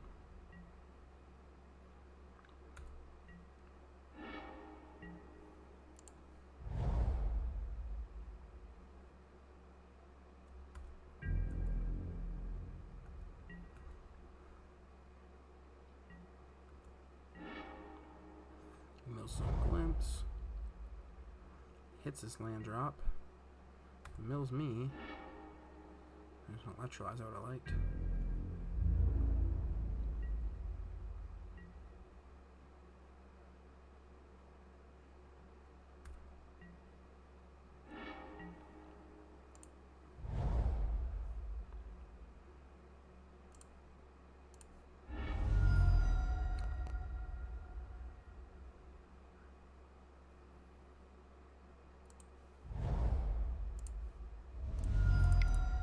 This isn't great, but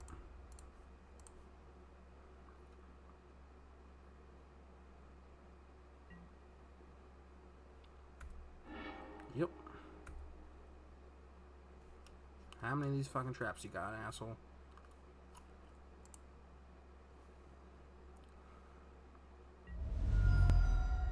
Snapcaster Mage? That actually makes sense, the surgical.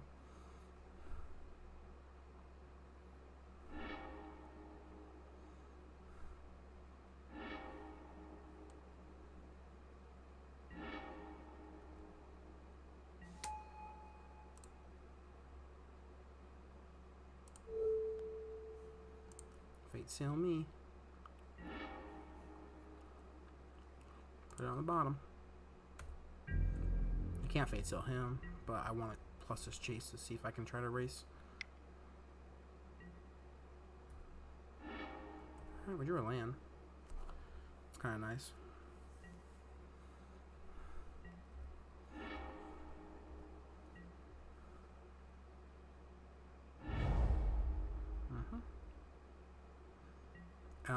I will probably force a negation, exiling something if I need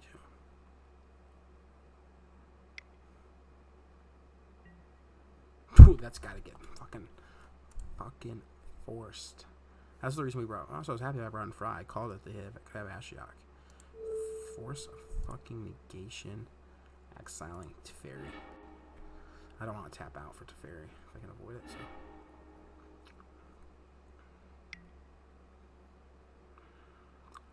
That sucks. They're still both bad for me, though, to be honest.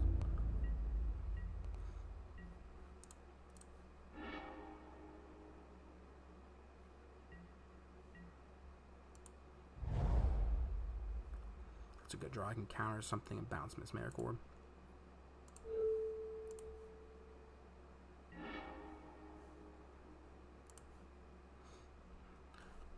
Normally a great card. Not so great today.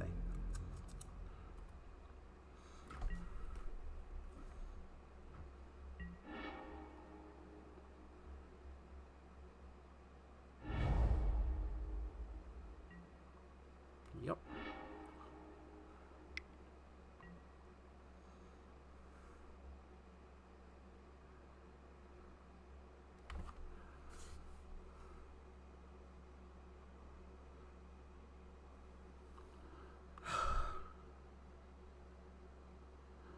I can't let it resolve.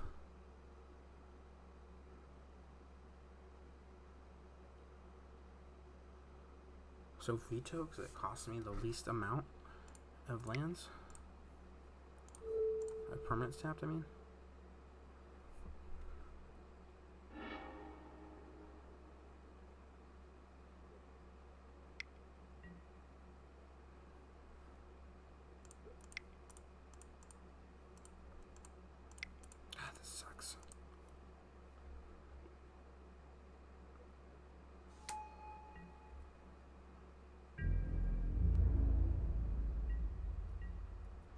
And machine gun 4 permanents off the top. Draw, not a good one. Plus on me. Yes, I'm not gonna fetch. So I'll leave it in my hand. Quick combat. Swing this bitch for 2.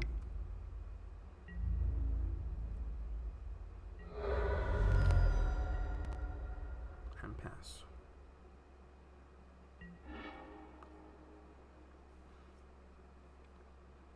It's getting symmetry. Okay, I'm really happy that's in mill. I always thought this would be the matchup that it'd be really good in. Man, I can't let this resolve, right? Because I really just want. I need to get this mesmeric fucking orb off the battle. But if I never tap permanent, I think we just let it resolve. I can't fluster it. Can I fluster it? I can fluster it, and then it's just 1, 2. It's like really bad.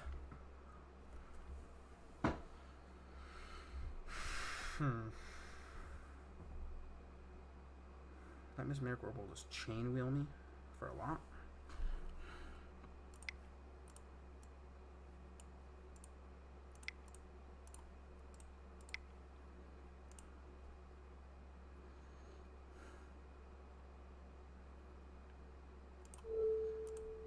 Counter bounce Mesmeric Orb.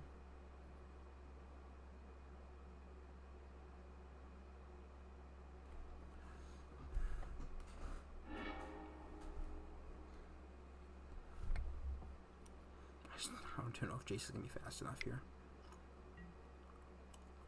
Unfortunately.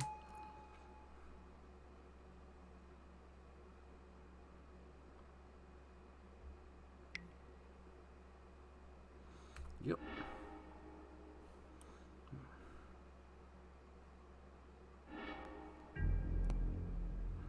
So we didn't actually have any cryptic commands left. That's nice.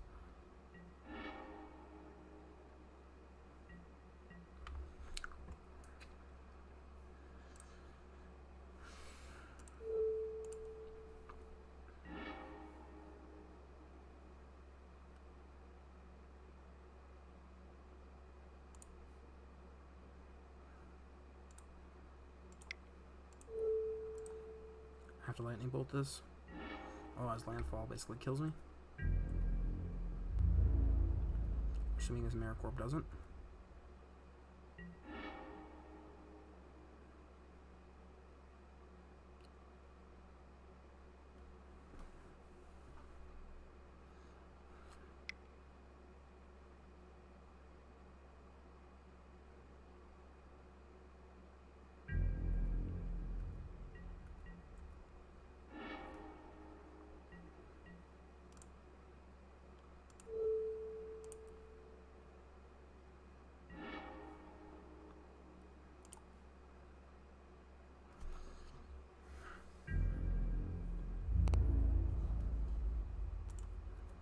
Yeah.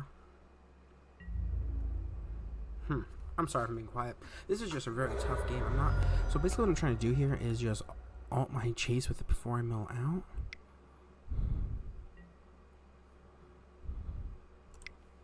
I have to Flusterstorm it. Otherwise, I lose. But I'm going to naturally probably just mill out here because Mesmeric Orb puts me to 2 cards and I draw to 1, assuming. And then he's got Nikoro to force me to draw. Okay. Very close game. A very frustrating game. I'm gonna wear tears in. I can't let that happen again. I knew there was I knew about Mesmeric Orb, but like, just kind of relying on countering it. But having something that answers it, and since he's gonna be playing that kind of he wants to play that bullshit game. I'm gonna cut 2 burn spells. Well, bullshit better than Helixes in this matchup. Springboard it can cut. That shouldn't be in the deck to begin with. I can't believe I left that in both games. That's that game.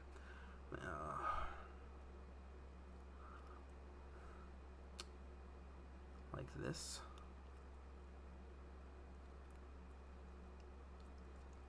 I don't think I'm missing anything.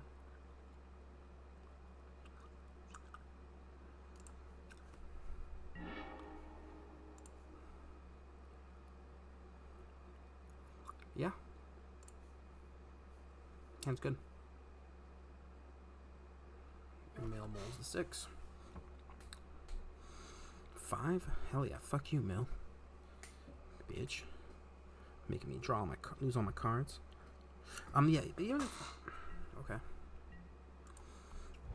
Even if our opponent last game Sheldog Hideaway, sure. So how it works is then you put the card on here and you can cast it once it meets the condition. And this one is you can cast it if a layer has 20 or fewer cards in it, and then you cast it for free. So it's cool tech. Hallowed Fountain. I don't want to use my fetches until I have to. Yeah, it gives them more chances to draw Archive Trap. But Also, it gives us a chance to have like Fort Dovin's Veto up when we crack him. Glimpse. Not happening today, homie.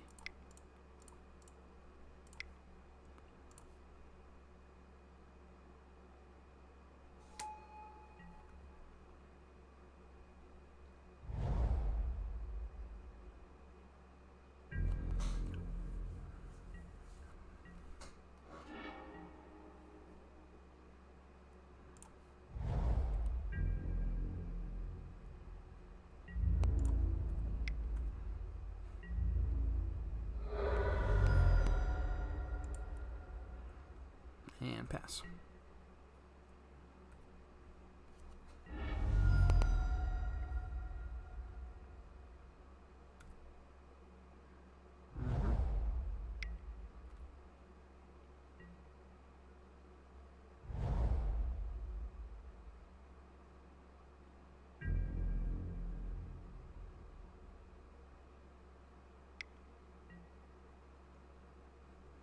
Is Merrick Orb.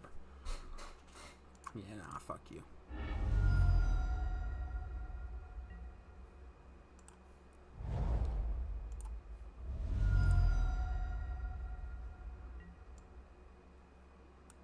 Can an Archive Trap mean response to Ms. Merrick Orb? Huh. In that case, do I Dovin's or Cryptic Command the Archive Trap or the Mesmeric Orb? That's actually really interesting.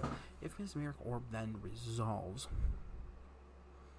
I would mill 4 cards, go to my turn.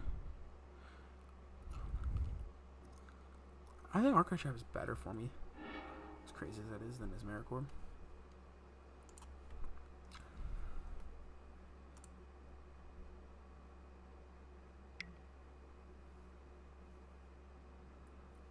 Split second's fucked up.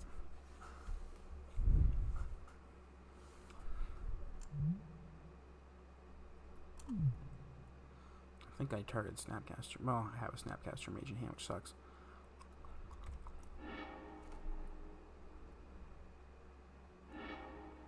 But we're still going to Cryptic Command this Mesmeric Orb, and these out of cards in hand. We have 34 cards in our library.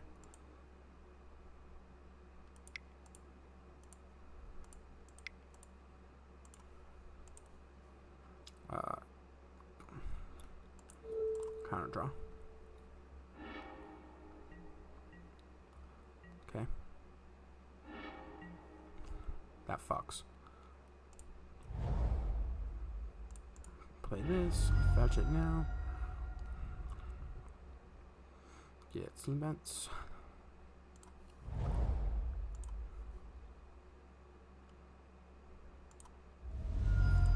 Blue.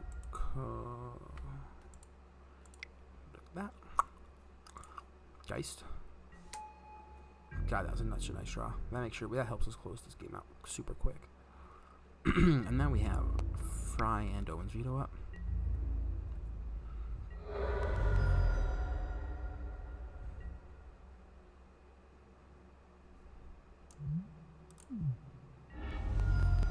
He's fetching.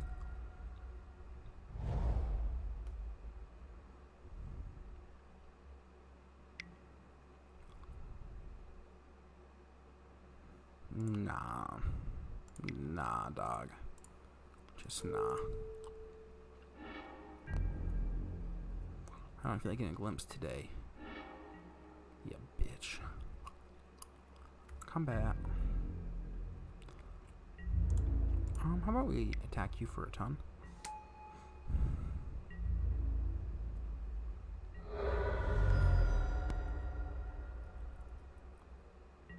And then how about we do this? How about we make white mana, blue mana, and this? And how about we play Teferi Time Rattler? And how about I unsummon my own Spellquiller? And oh yeah, your Glimpse of Unthinkable? Fuck off. And then we draw. And we play land. And we pass. And we have lethal on the battlefield and a counterspell in hand. So I feel good.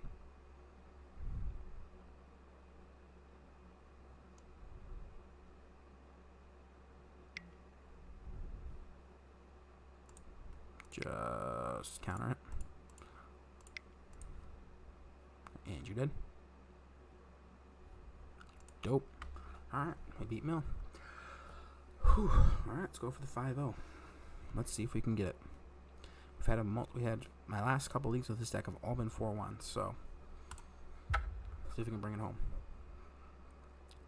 And again, we're just focusing on playing super tight, super smart, and not like a retard. Are we still retarded? Of course, but let's not play like that.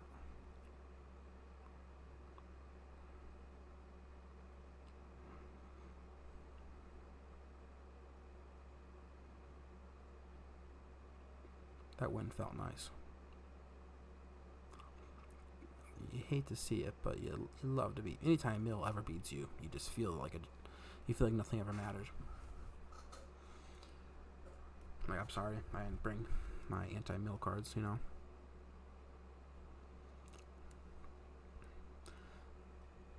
I remember playing a GP once with Ponza though, and it was game 3 against Mill. And Ponza has an okay Mill matchup because, like, you just Stone Rain him a couple times. Blood Moon can lock him out, and Stone Rain can, you know, make sure they never do anything. And I remember I kept, I had one Primal Command in my deck. And if you don't know, Primal Command has 4 modes. 5 mana, 3, 2 green, for a sorcery. And you can choose 2 modes on it. You can tutor for a creature. Target player can gain 7 life. You can put target non-creature permanent top of a library. And the last mode is shuffle target graveyard into a library. Yes. I'd like to play first.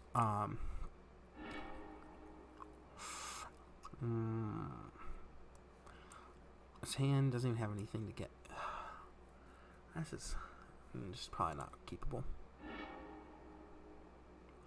Oh boy.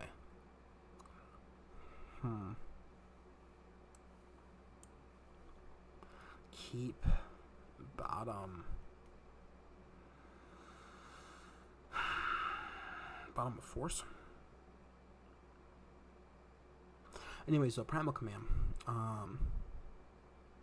So I was playing against Mill though. We're in game 3. I just remember my opening hand had what are we bottoming here? We're gonna bottom Path to Exile.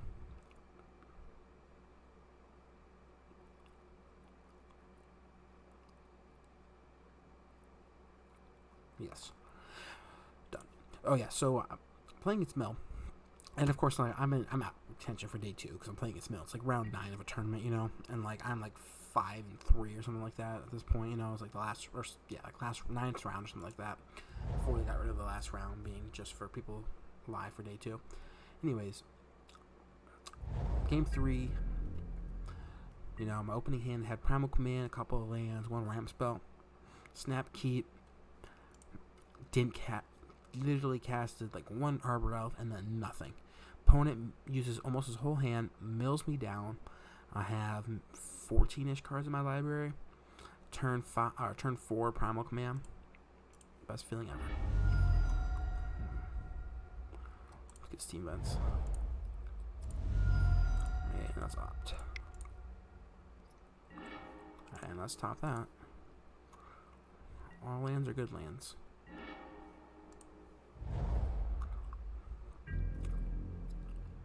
Let's see, we're playing as like Jen or something. What's the end stop fetching for? Oregon Tomb.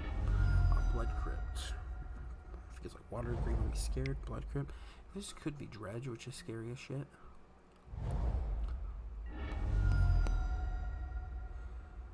That kept a slow hand, basic forest.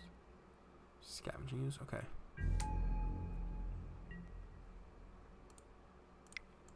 Just gonna bolt this. Land, please. Yes. Oh, yes. Never punished. Baby.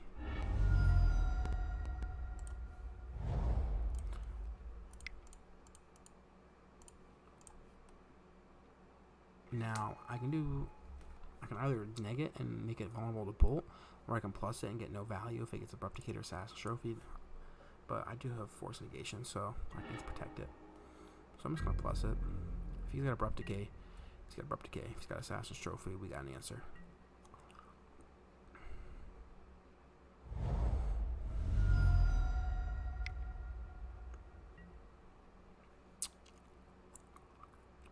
That's annoying. Takes our Snapcaster Mage. Really annoying.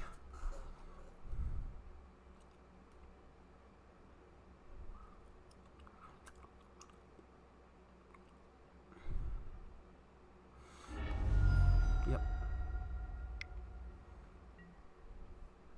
That is very annoying. But we can unsummon that, so not the end of the world. Yes, please.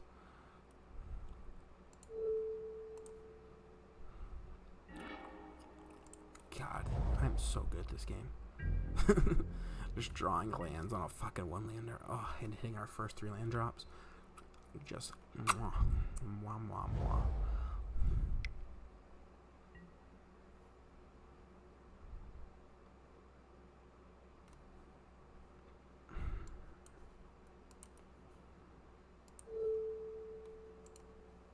I'm gonna force it. I think it's just too important.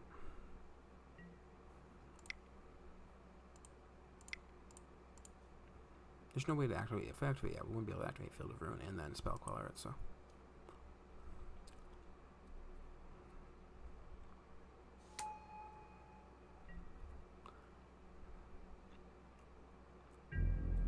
Alright. I'll take that draw.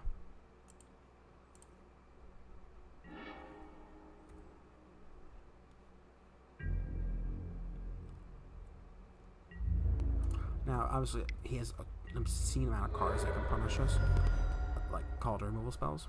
So, there is that. Although, he still won't get his Charmer Worth back if he kills her Spell Queller.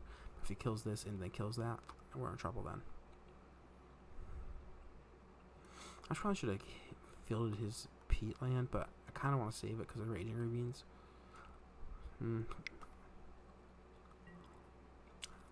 Lightning bolts that. Nothing we can do about that.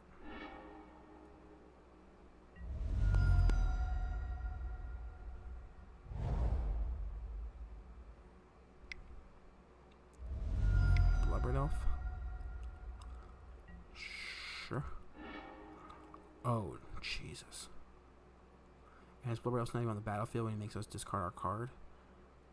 But he can't answer Spell Queller with it, so that's very good.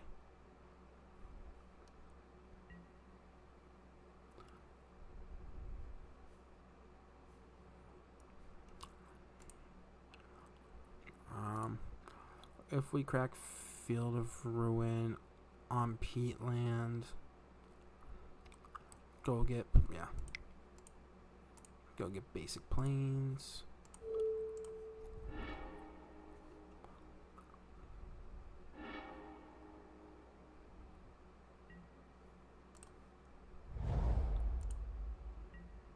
Let's buying back a Scavenging Ooze. Whatever. Helix you. Now if we top deck a Bolt, we kill our opponent.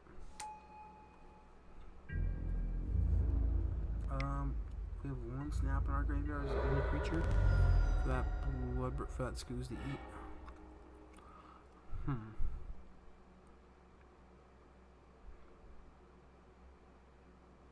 It's an interesting draw.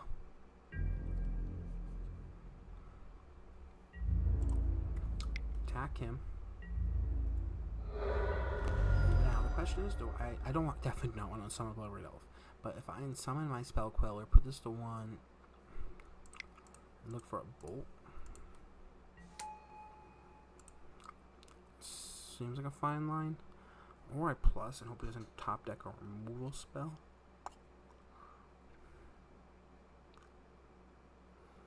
I'm gonna plus it. And hopefully it doesn't top deck a removal spell. Because I still want Spell Queller on the battlefield. It's a 2-turn clock. You know? Drew a land. Awesome. This game is very winnable now. Scavenging Ooze can only eat Snapcaster Mage. Put him to 4. So, that's fine. It doesn't change my clock whatsoever. Actually, if that attacks my Teferi, I can't unsummon my Spell Queller. but that's fine. I'm still happy to have it on the battlefield.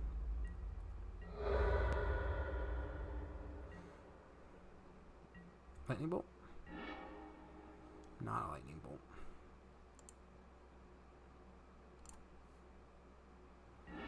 But we put our opponent to 2, and unless he draws Abrupt Decay, I should be able to counter literally anything he plays and then win with Spell Queller. So we got that going for us.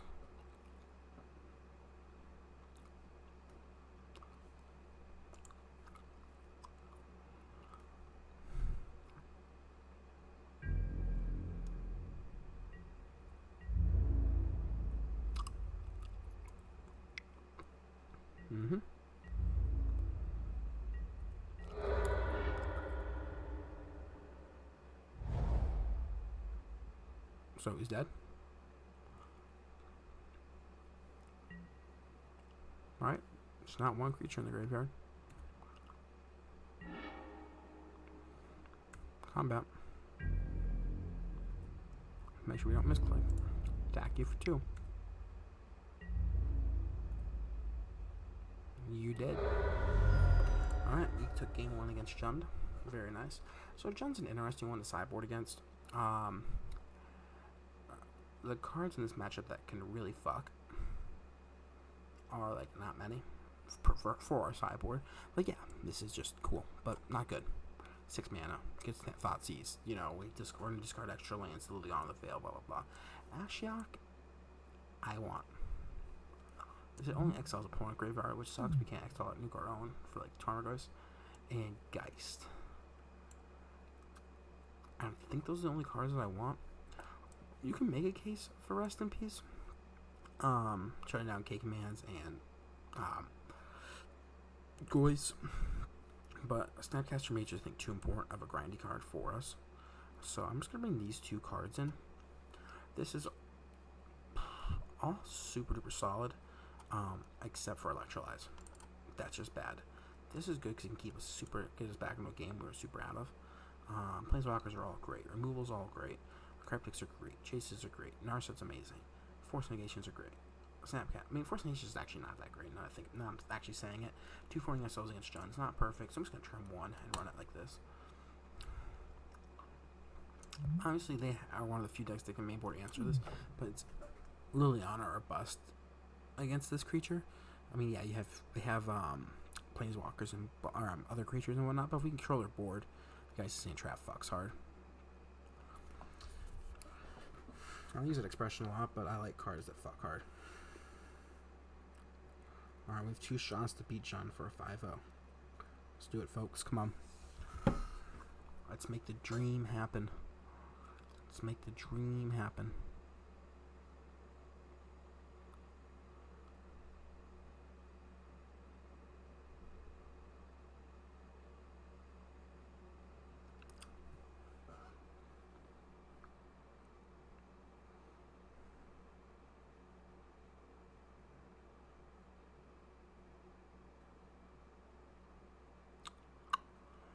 Come on, opponent.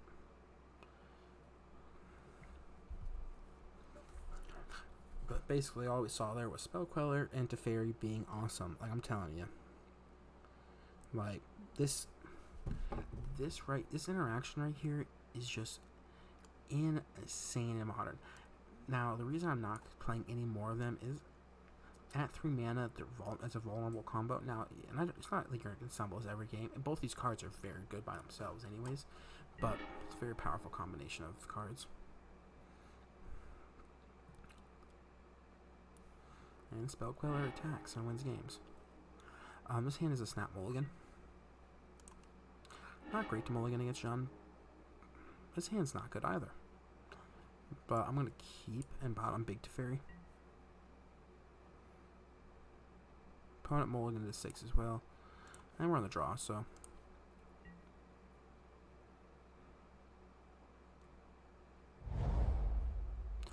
Thoughtseize or Inquisition. Inquisition. Personally, if I was him, I would take Ashiok.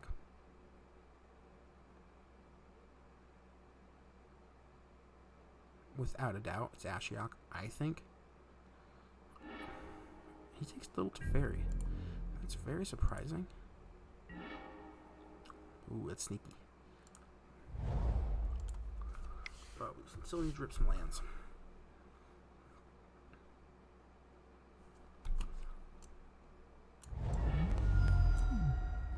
Yes, sir. Renin 6? Not Renin 6. Awesome.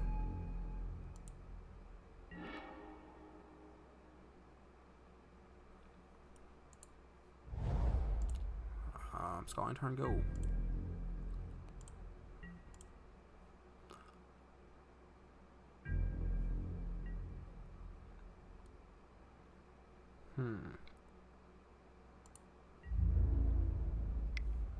I mean, yeah, I'm pathing this no matter what I do. Ashiok search ability only affects their abilities, so it's not like I can path them for free. If this let us then combo with Ghost Hoarder, this would be one of the most powerful 3-mana planeswalkers. If it was a Leon or Arbor that can check graveyard, it gets a second forest. That's interesting. Okay, he had a land all along.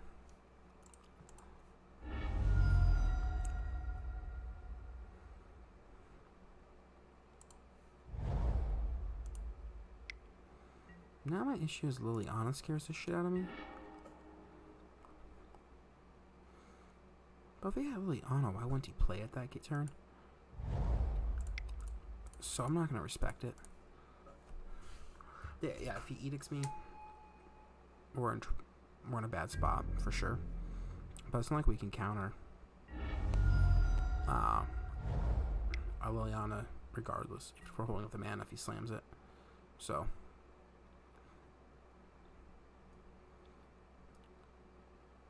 I think that's a fine move.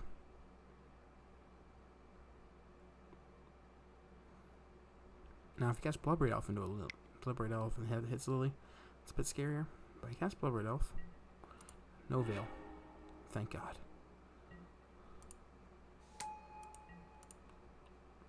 He knows we have a second path, so I don't think he can attack.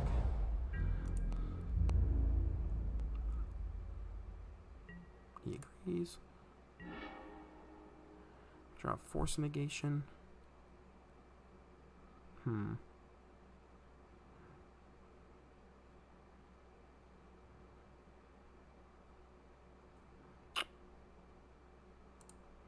Yeah. I'm gonna play Narset and just look for some good cards. It's actually gonna be a Force Negation backup now. Maybe Ashiok shouldn't have came in. This feels pretty bad. Take a Lightning Bolt. And it's your go, opponent. Next turn we can theoretically kill both of his shit. Theoretically, of course, you know, never know what our opponent's gonna cast. You know, fetches. Get Stomping Ground. Oh, Ogre Tomb, okay. Yeah, so Ogre Tomb makes more sense. It's more black heavy. I just like guessing what my opponents are gonna do. Goes to combat. I mean, I'm fine with the trade with Narset. It attacks both at Narset? Oh. That makes no sense. I'm tapped out. You're going to think I'm going to chump block with my Geist? Okay. So I'm not going to chump block with my Geist.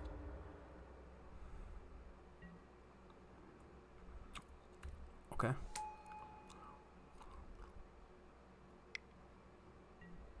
Oh, Jesus. Okay, well, if you have 3 Tarmogoyfs, you have 3 Tarmogoyfs.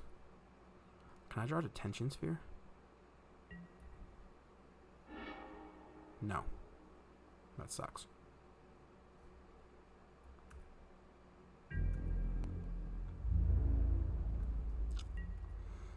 Am I trading Geist Saint Draft with a Tarmogoyf?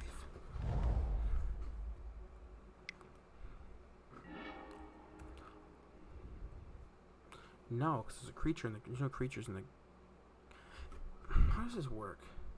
If I bolt Tarmogoyf and then block with Geist Saint Draft, they trade? I don't know how the Goyf math works here. Also, I'm going to combat and see how he attacks. in this case, just attacking like this, I'm gonna path Goifen.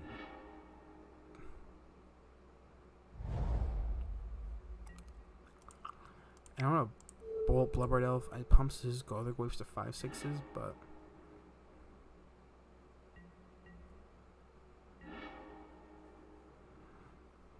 I can Ashiok away that shit.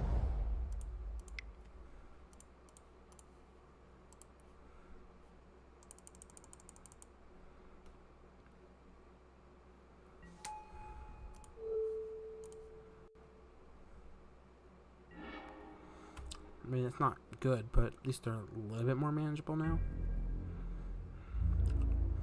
Just got rid of creature and sorcery.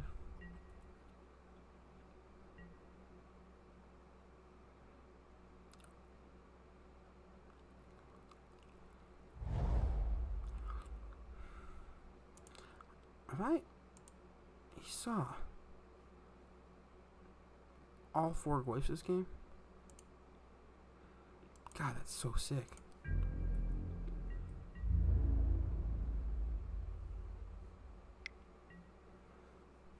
Double attacks to Davriel? Okay. Or Ashiok, I mean.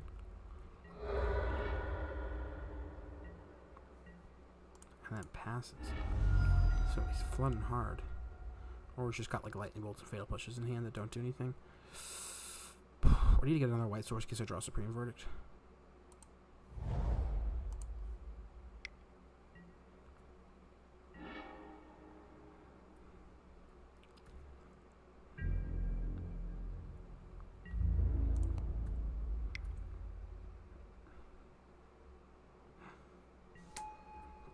Let's attack.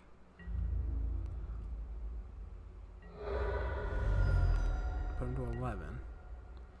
And pass.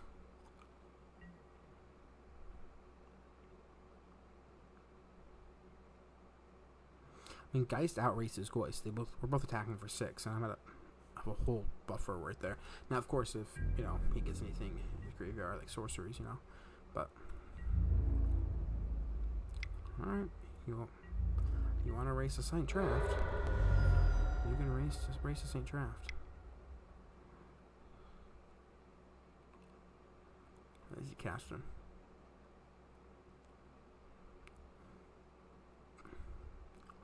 What is he casting?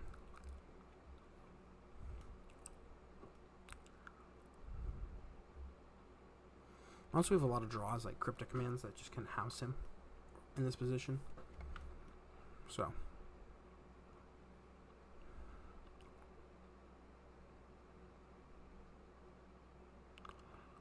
Green. Is that like a Tile Shredder? Because. Oh, Plague Engineer. No. Oops. They try to make me go to rehab, but I say no, no, no. Yes, I've been bad, but wait. Alright, cool. I said no, no, no. My opponent's fetching Stomping Ground. Gonna Fatal Push my Spell Queller. Gonna try to force that. Exiling Force. Oh, yeah, he could have another Bolt or something, but he has to. Alright, he had 2 Fatal Pushes, and now he gets Plague Engineer, naming my Geist and Goist Grow. That's sick.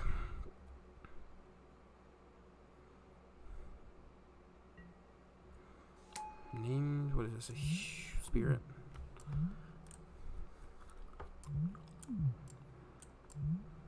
Name's Wizard first now. Okay.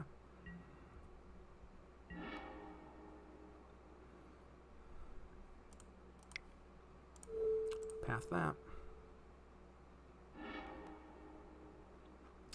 Attack for 6, put him to 4, and then he's dead to my next Geist attack because just from the Angel. And he's out of base. He's only playing. In case we go to another game, 3 basics, just that I can see here. Yeah, just 2 forests and a swamp. Okay, oh, 3rd swamp and he discarded somewhere.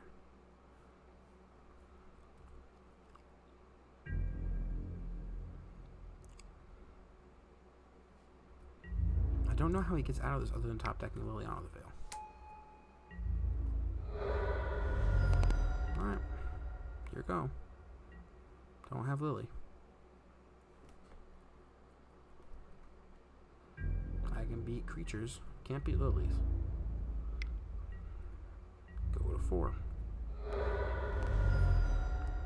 don't have it. Combat.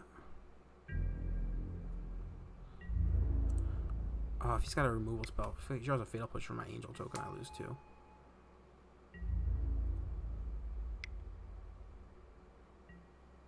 Fuck.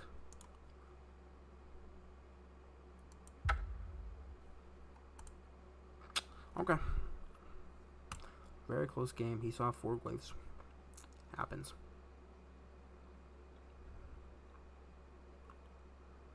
I think we're just gonna run it back. Yeah, I mean, when you see 4 Tarmogoyfs,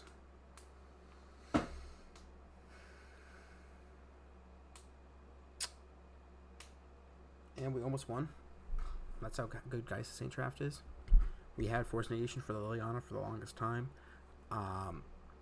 And yeah, he had specifically a spell, how to draw a non-bolt removal spell there. Any creature would have killed what he would lose. Other than theoretically, Bloodbraid Elf could kill us if it cascades into a bolt or a sorcery. So that was now. So you had Bloodbraid Elf cascading into a lightning bolt or a sorcery or a Kolaghan's Command. He had the card Kolaghan's Command does not do it.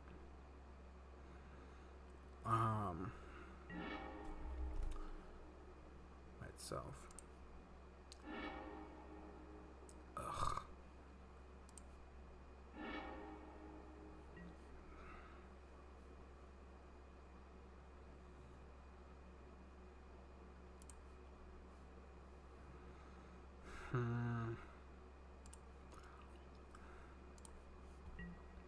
This feels terrible. I can't roll a 5 against Jund though. Alright, no Inquisition for my opt. Play that and pass.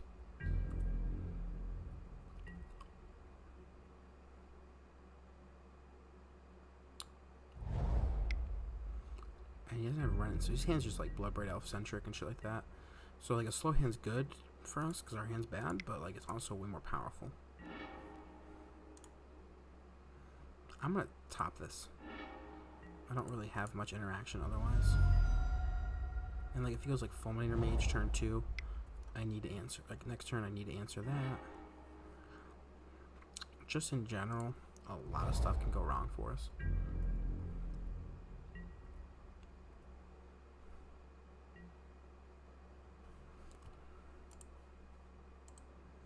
But like if we use Liliana, we can hardcast Force Negation, then we got Logic. Like we're getting close to not being in a terrible spot.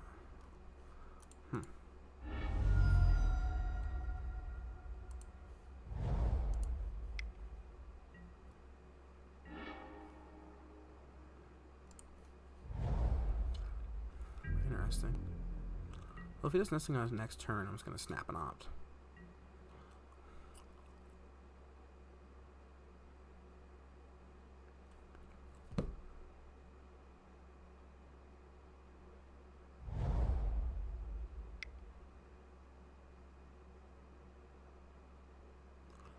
Tireless Tracker?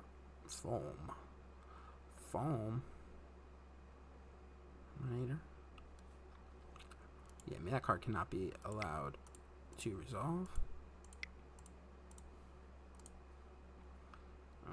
Counter draw.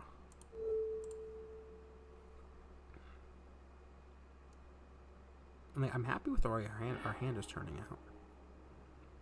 If I'm being perfectly honest. Like, things are just panning out fine. Oh, another Snapcaster. That's great. That's great. Now we have Force Negation and Logic not up.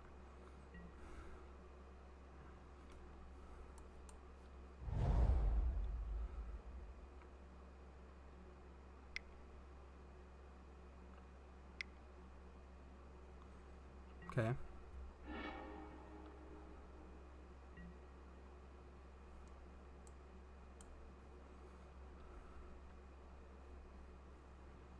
I think I'm going to Logic Knot, Scavenging Ooze, Snapcaster, and Opt, block Bloodbraid Elf with my Snapcaster.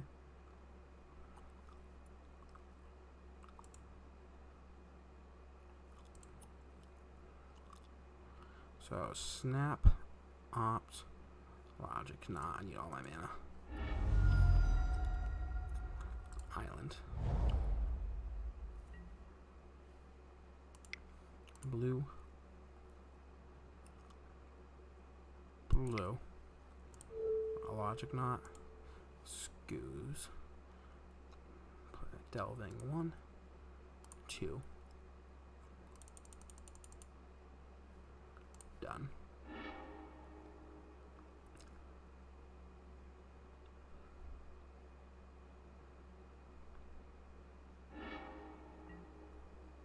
Bloodbraid Elf resolves.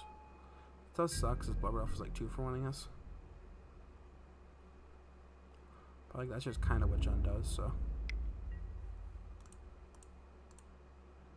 Can't really fault him. Can't fault Jund for Jundin.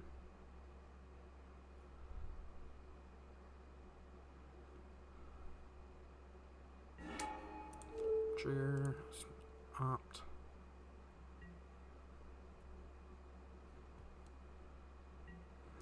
I'm actually going to opt before I decide if I want to block or not. I'm going to block.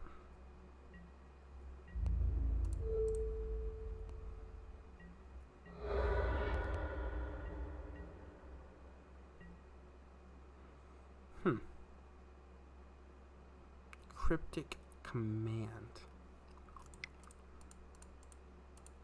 I'm sure our Jace is dead.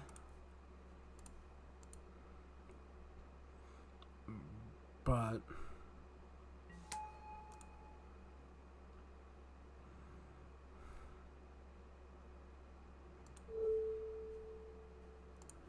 I'm gonna play around Bolt.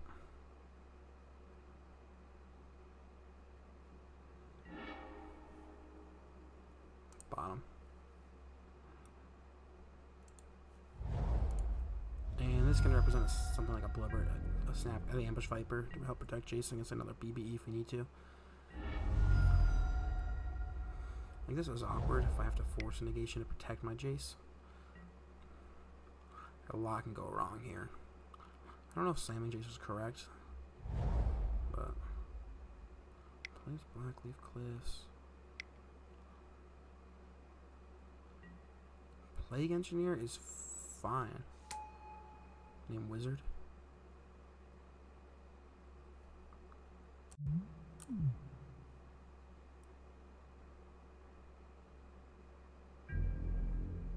I getting to untap with my Jace? No way. He's got an Assassin's Trophy yet.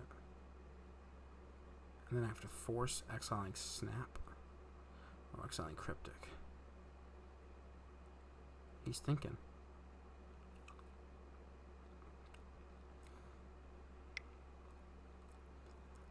Oh, he actually has it. Fuck. That was so good. I got tempted thinking, okay. It's force negation, exiling, Snapcaster me. Yeah, because Snapcaster just dies on Plague Engineer anyways, so.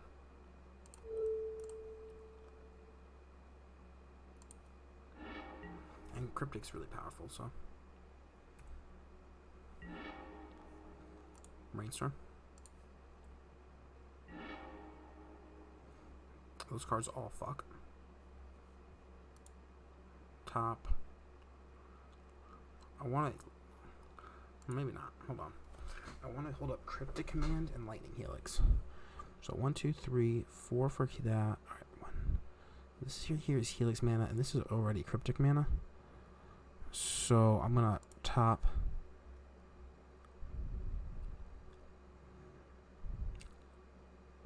my Geist. Right? And... I'm gonna pass. Like, I want to keep all these cards, so. Well, I want to keep the Geist, I think. If things change, you can fill the room, this stuff away. It all depends.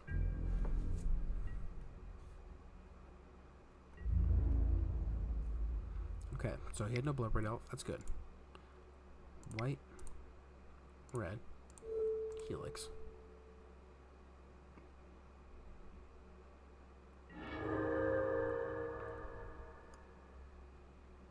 And if he goes like Tarmogoyf, if we let it resolve. But we path on our turn because I want to hold up Cryptic Command unless he's targeting our Jade. I don't know what spells do we. Liliana. Maybe Ren's. What cards do we?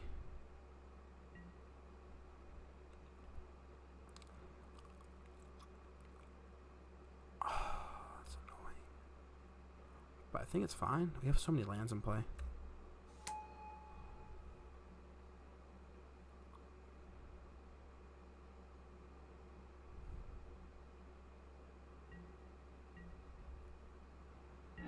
And he agrees.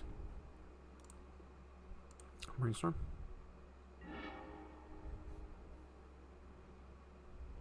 Spell Queller was a nice pickup. I actually kind of want to shuffle something away. So if I play Geist, it's not good. I want to play this land. So I'm going to top land and pass.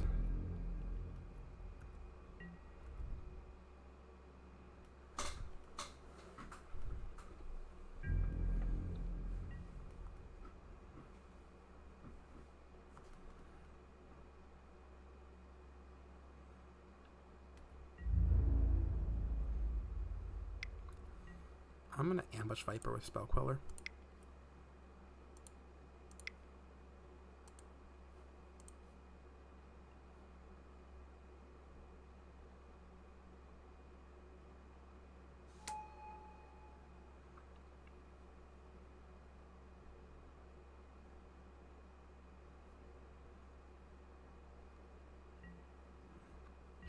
Okay. Snap declares a blocker. Destroy one of my lands in response.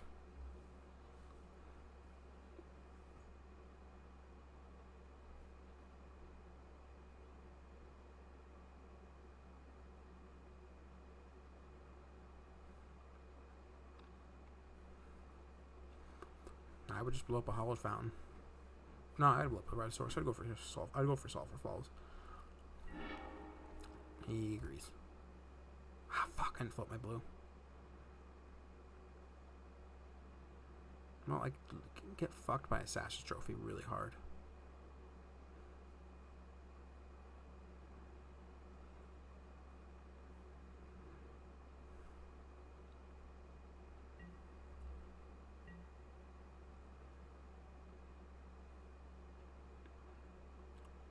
He must have removal, like Assassin's Trophy and stuff. And he's just trying to find a window to destroy my Jace. And this is a window. I don't have Cryptic Mana. This is a problem. But if I didn't ambush Viper, I get hit by Bolt Hard. That's not Cryptic. Alright, Assassin's Trophy. It's a Liliana the Veil. Edict me?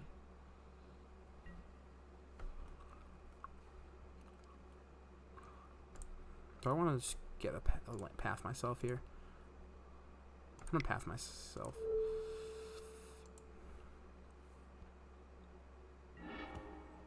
Yes. Okay. And Island. And there was no card exiled, so that's not relevant.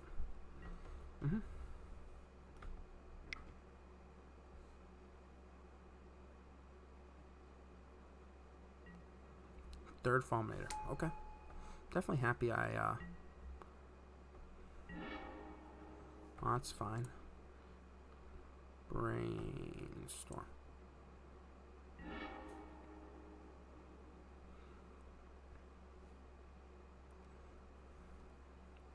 One, two, three, four, five. Untap. I want to keep Teferi. I want to keep this. I don't think I'm casting Supreme Verdict.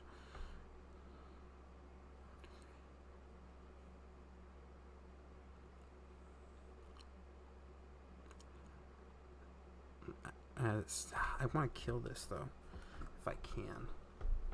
If I can cryptic something and bounce, cryptic tap or some shit. Protect my walker. Don't want this. 1, 2. I don't want my land right now. I'm gonna put the land exactly on top, so I draw the land. It's a fairy. Plus.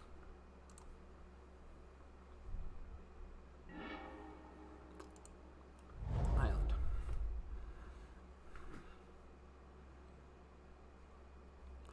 Go to my end step.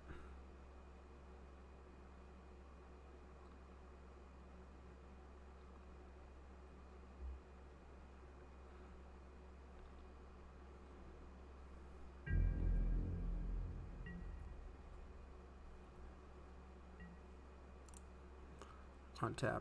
Untap.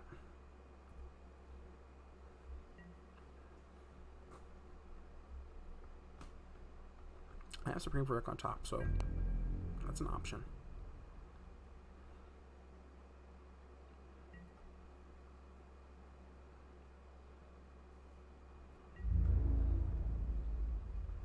Liliana, of course, is annoying. Putting me in a squeeze. Opt.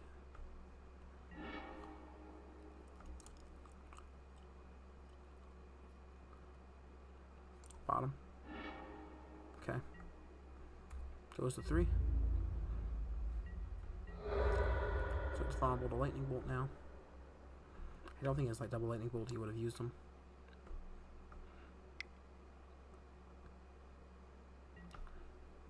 Charmer Wife, sure. Now I really wish I had that Supreme Verdict though.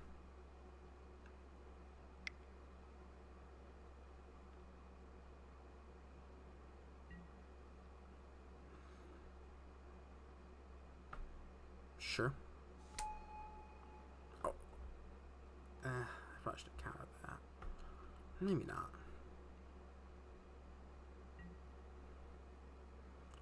Okay.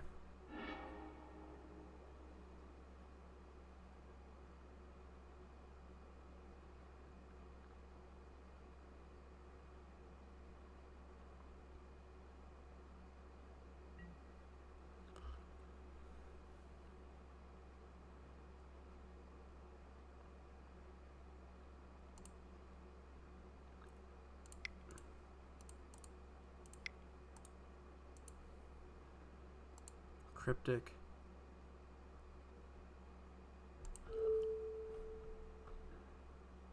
Bouncer Lily and draw a card.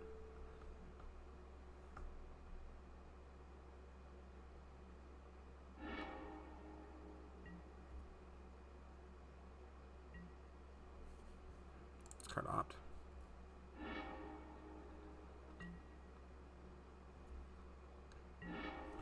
Draw an Ashiok of my own. That's really nice. It fucks Tarmogoyf hard. Plus.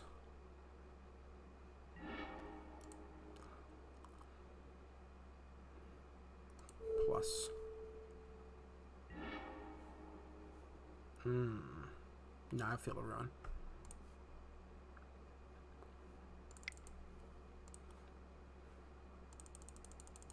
Ashiok.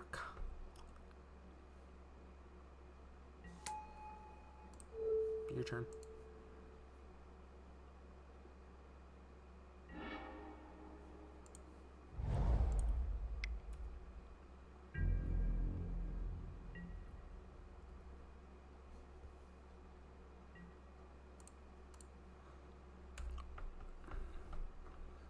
One of the things that would be really nice would be Celestial Colonnade, to be honest.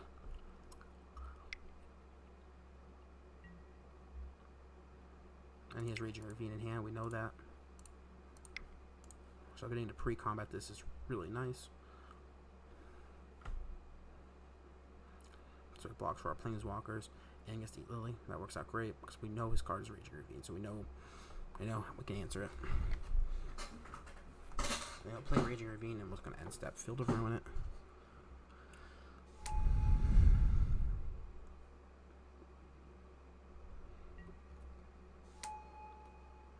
We're on the Protect Fairy of Hero Dominaria until we win game plan, I think, right now.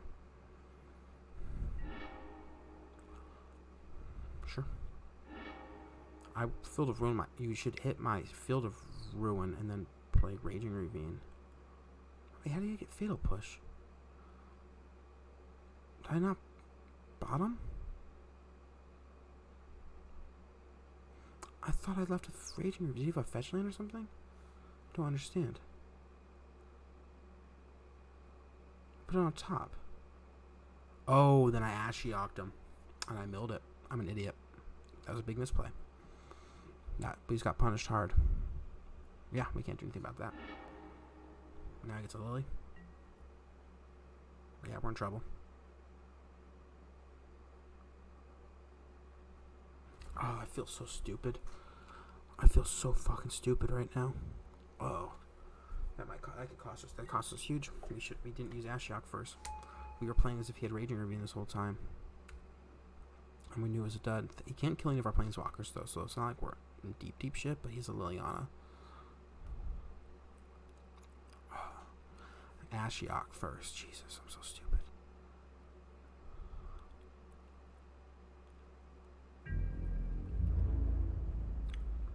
Okay.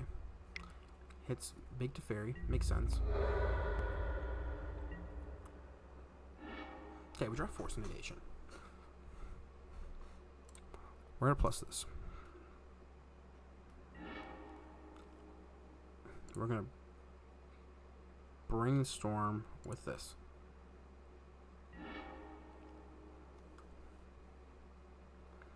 We're going to put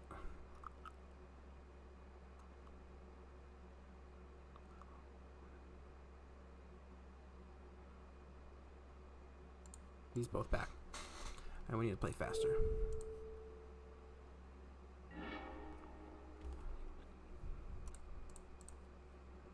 Go.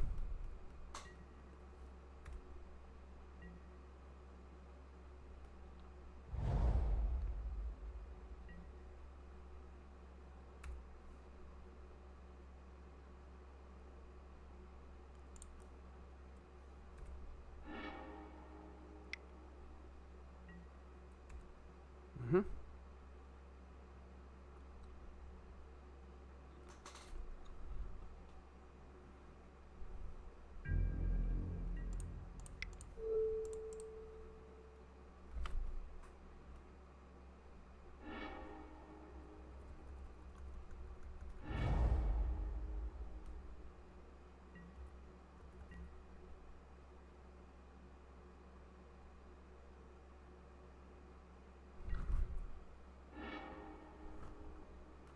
Ashiok milling me out is a huge concern.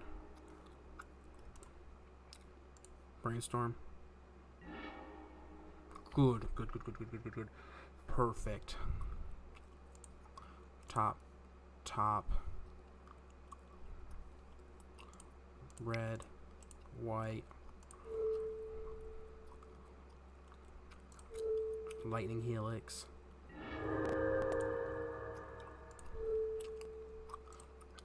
Tuck. Mill.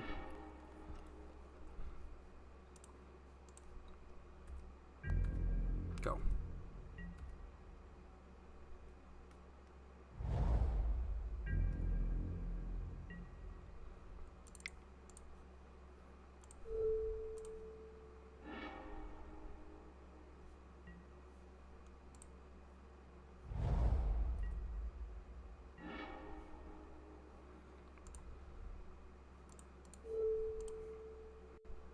Mill. Fate Seal. No. Draw. Pass.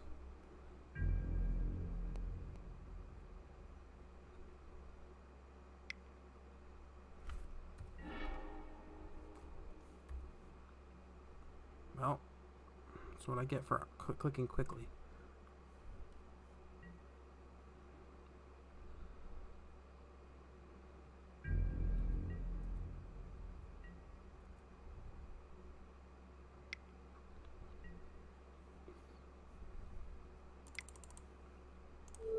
Force. Draw bolt. Plus. Fetch. Sacred Foundry. Yes.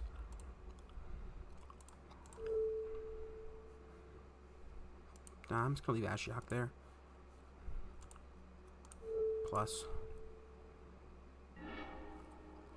No. Go.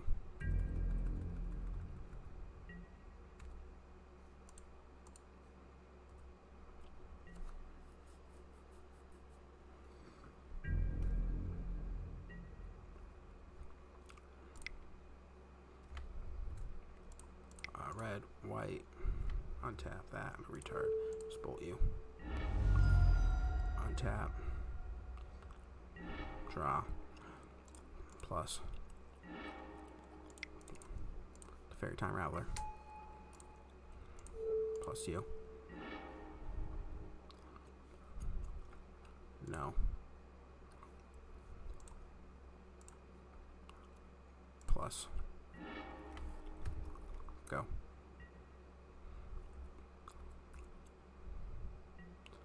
Ah, fuck, I meant, doesn't matter. Strong Thoughtseize. Sure.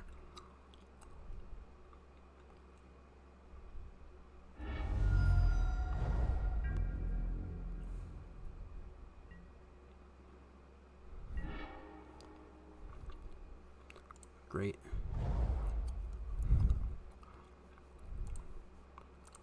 Plus. No. Down tick. Draw. Helix.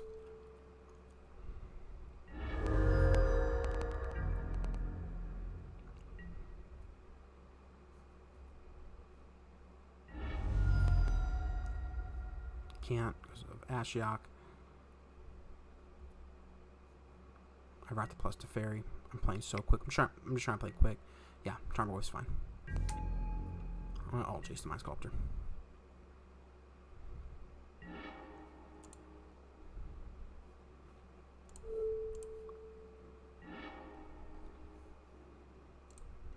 Plus.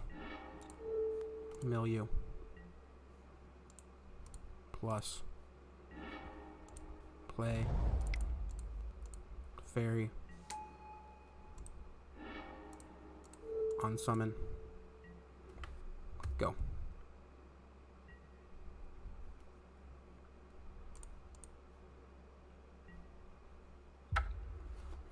Alright, oh my jeez. Alright. 5-0 on camera. Feels good, folks. Feels really, really good. Alright. I've been trying to get in the habit of selling my chests, but you know what?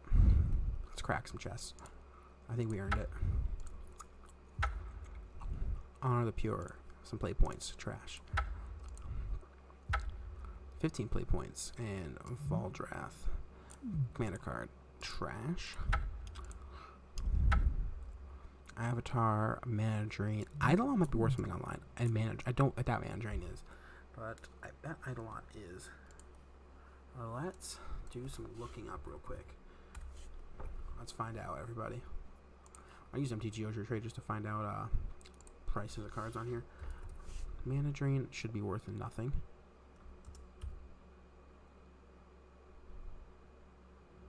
Oh, it's a couple K. It's a few dollars, a few ticks. But Eidolon. How the heck do you spell Eidolon? I thought it was Here we go. Alright, that's a 12 ticks card. So that's nice. Oh, baby. Feels good. Let's go back down. Let's keep opening some chests. So Eidolon was a great ad. 35 play points, you know, that's a good one. Open one. A Rashad Import. And some play points. Nothing. Just want to get one of those redemption sets. If I do it on camera, it would be awesome. 25 play points is good. Nahiri, I love Nahiri. I wonder if it's even worth anything on Moto. I'm gonna say it's not. Like it's more than 50 cents. I'd be kind of surprised. It's a $5 Moto card, really? Oh no, foil is $1.63. Okay.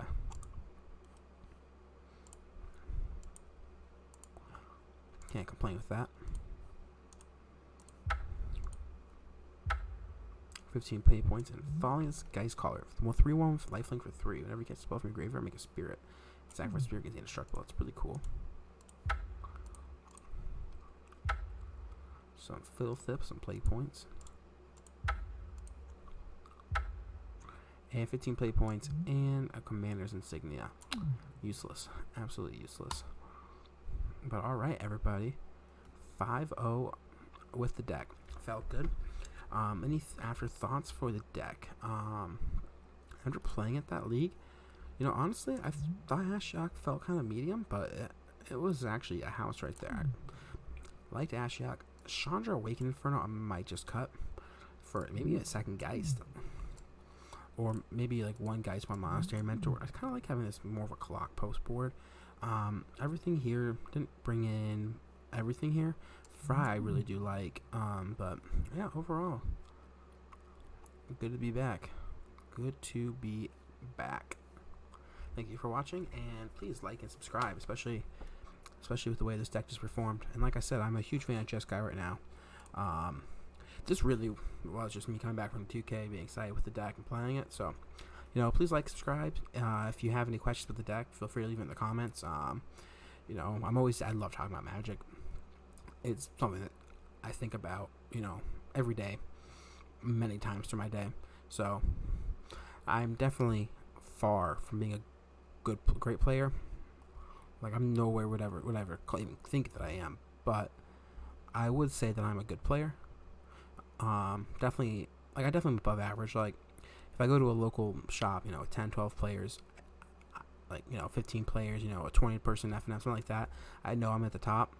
But Moto, when you're playing against the great best people and going to big 2Ks and things like that, I know I'm barely average.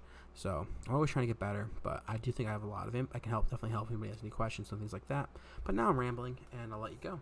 Thank you so much for watching. Bye bye.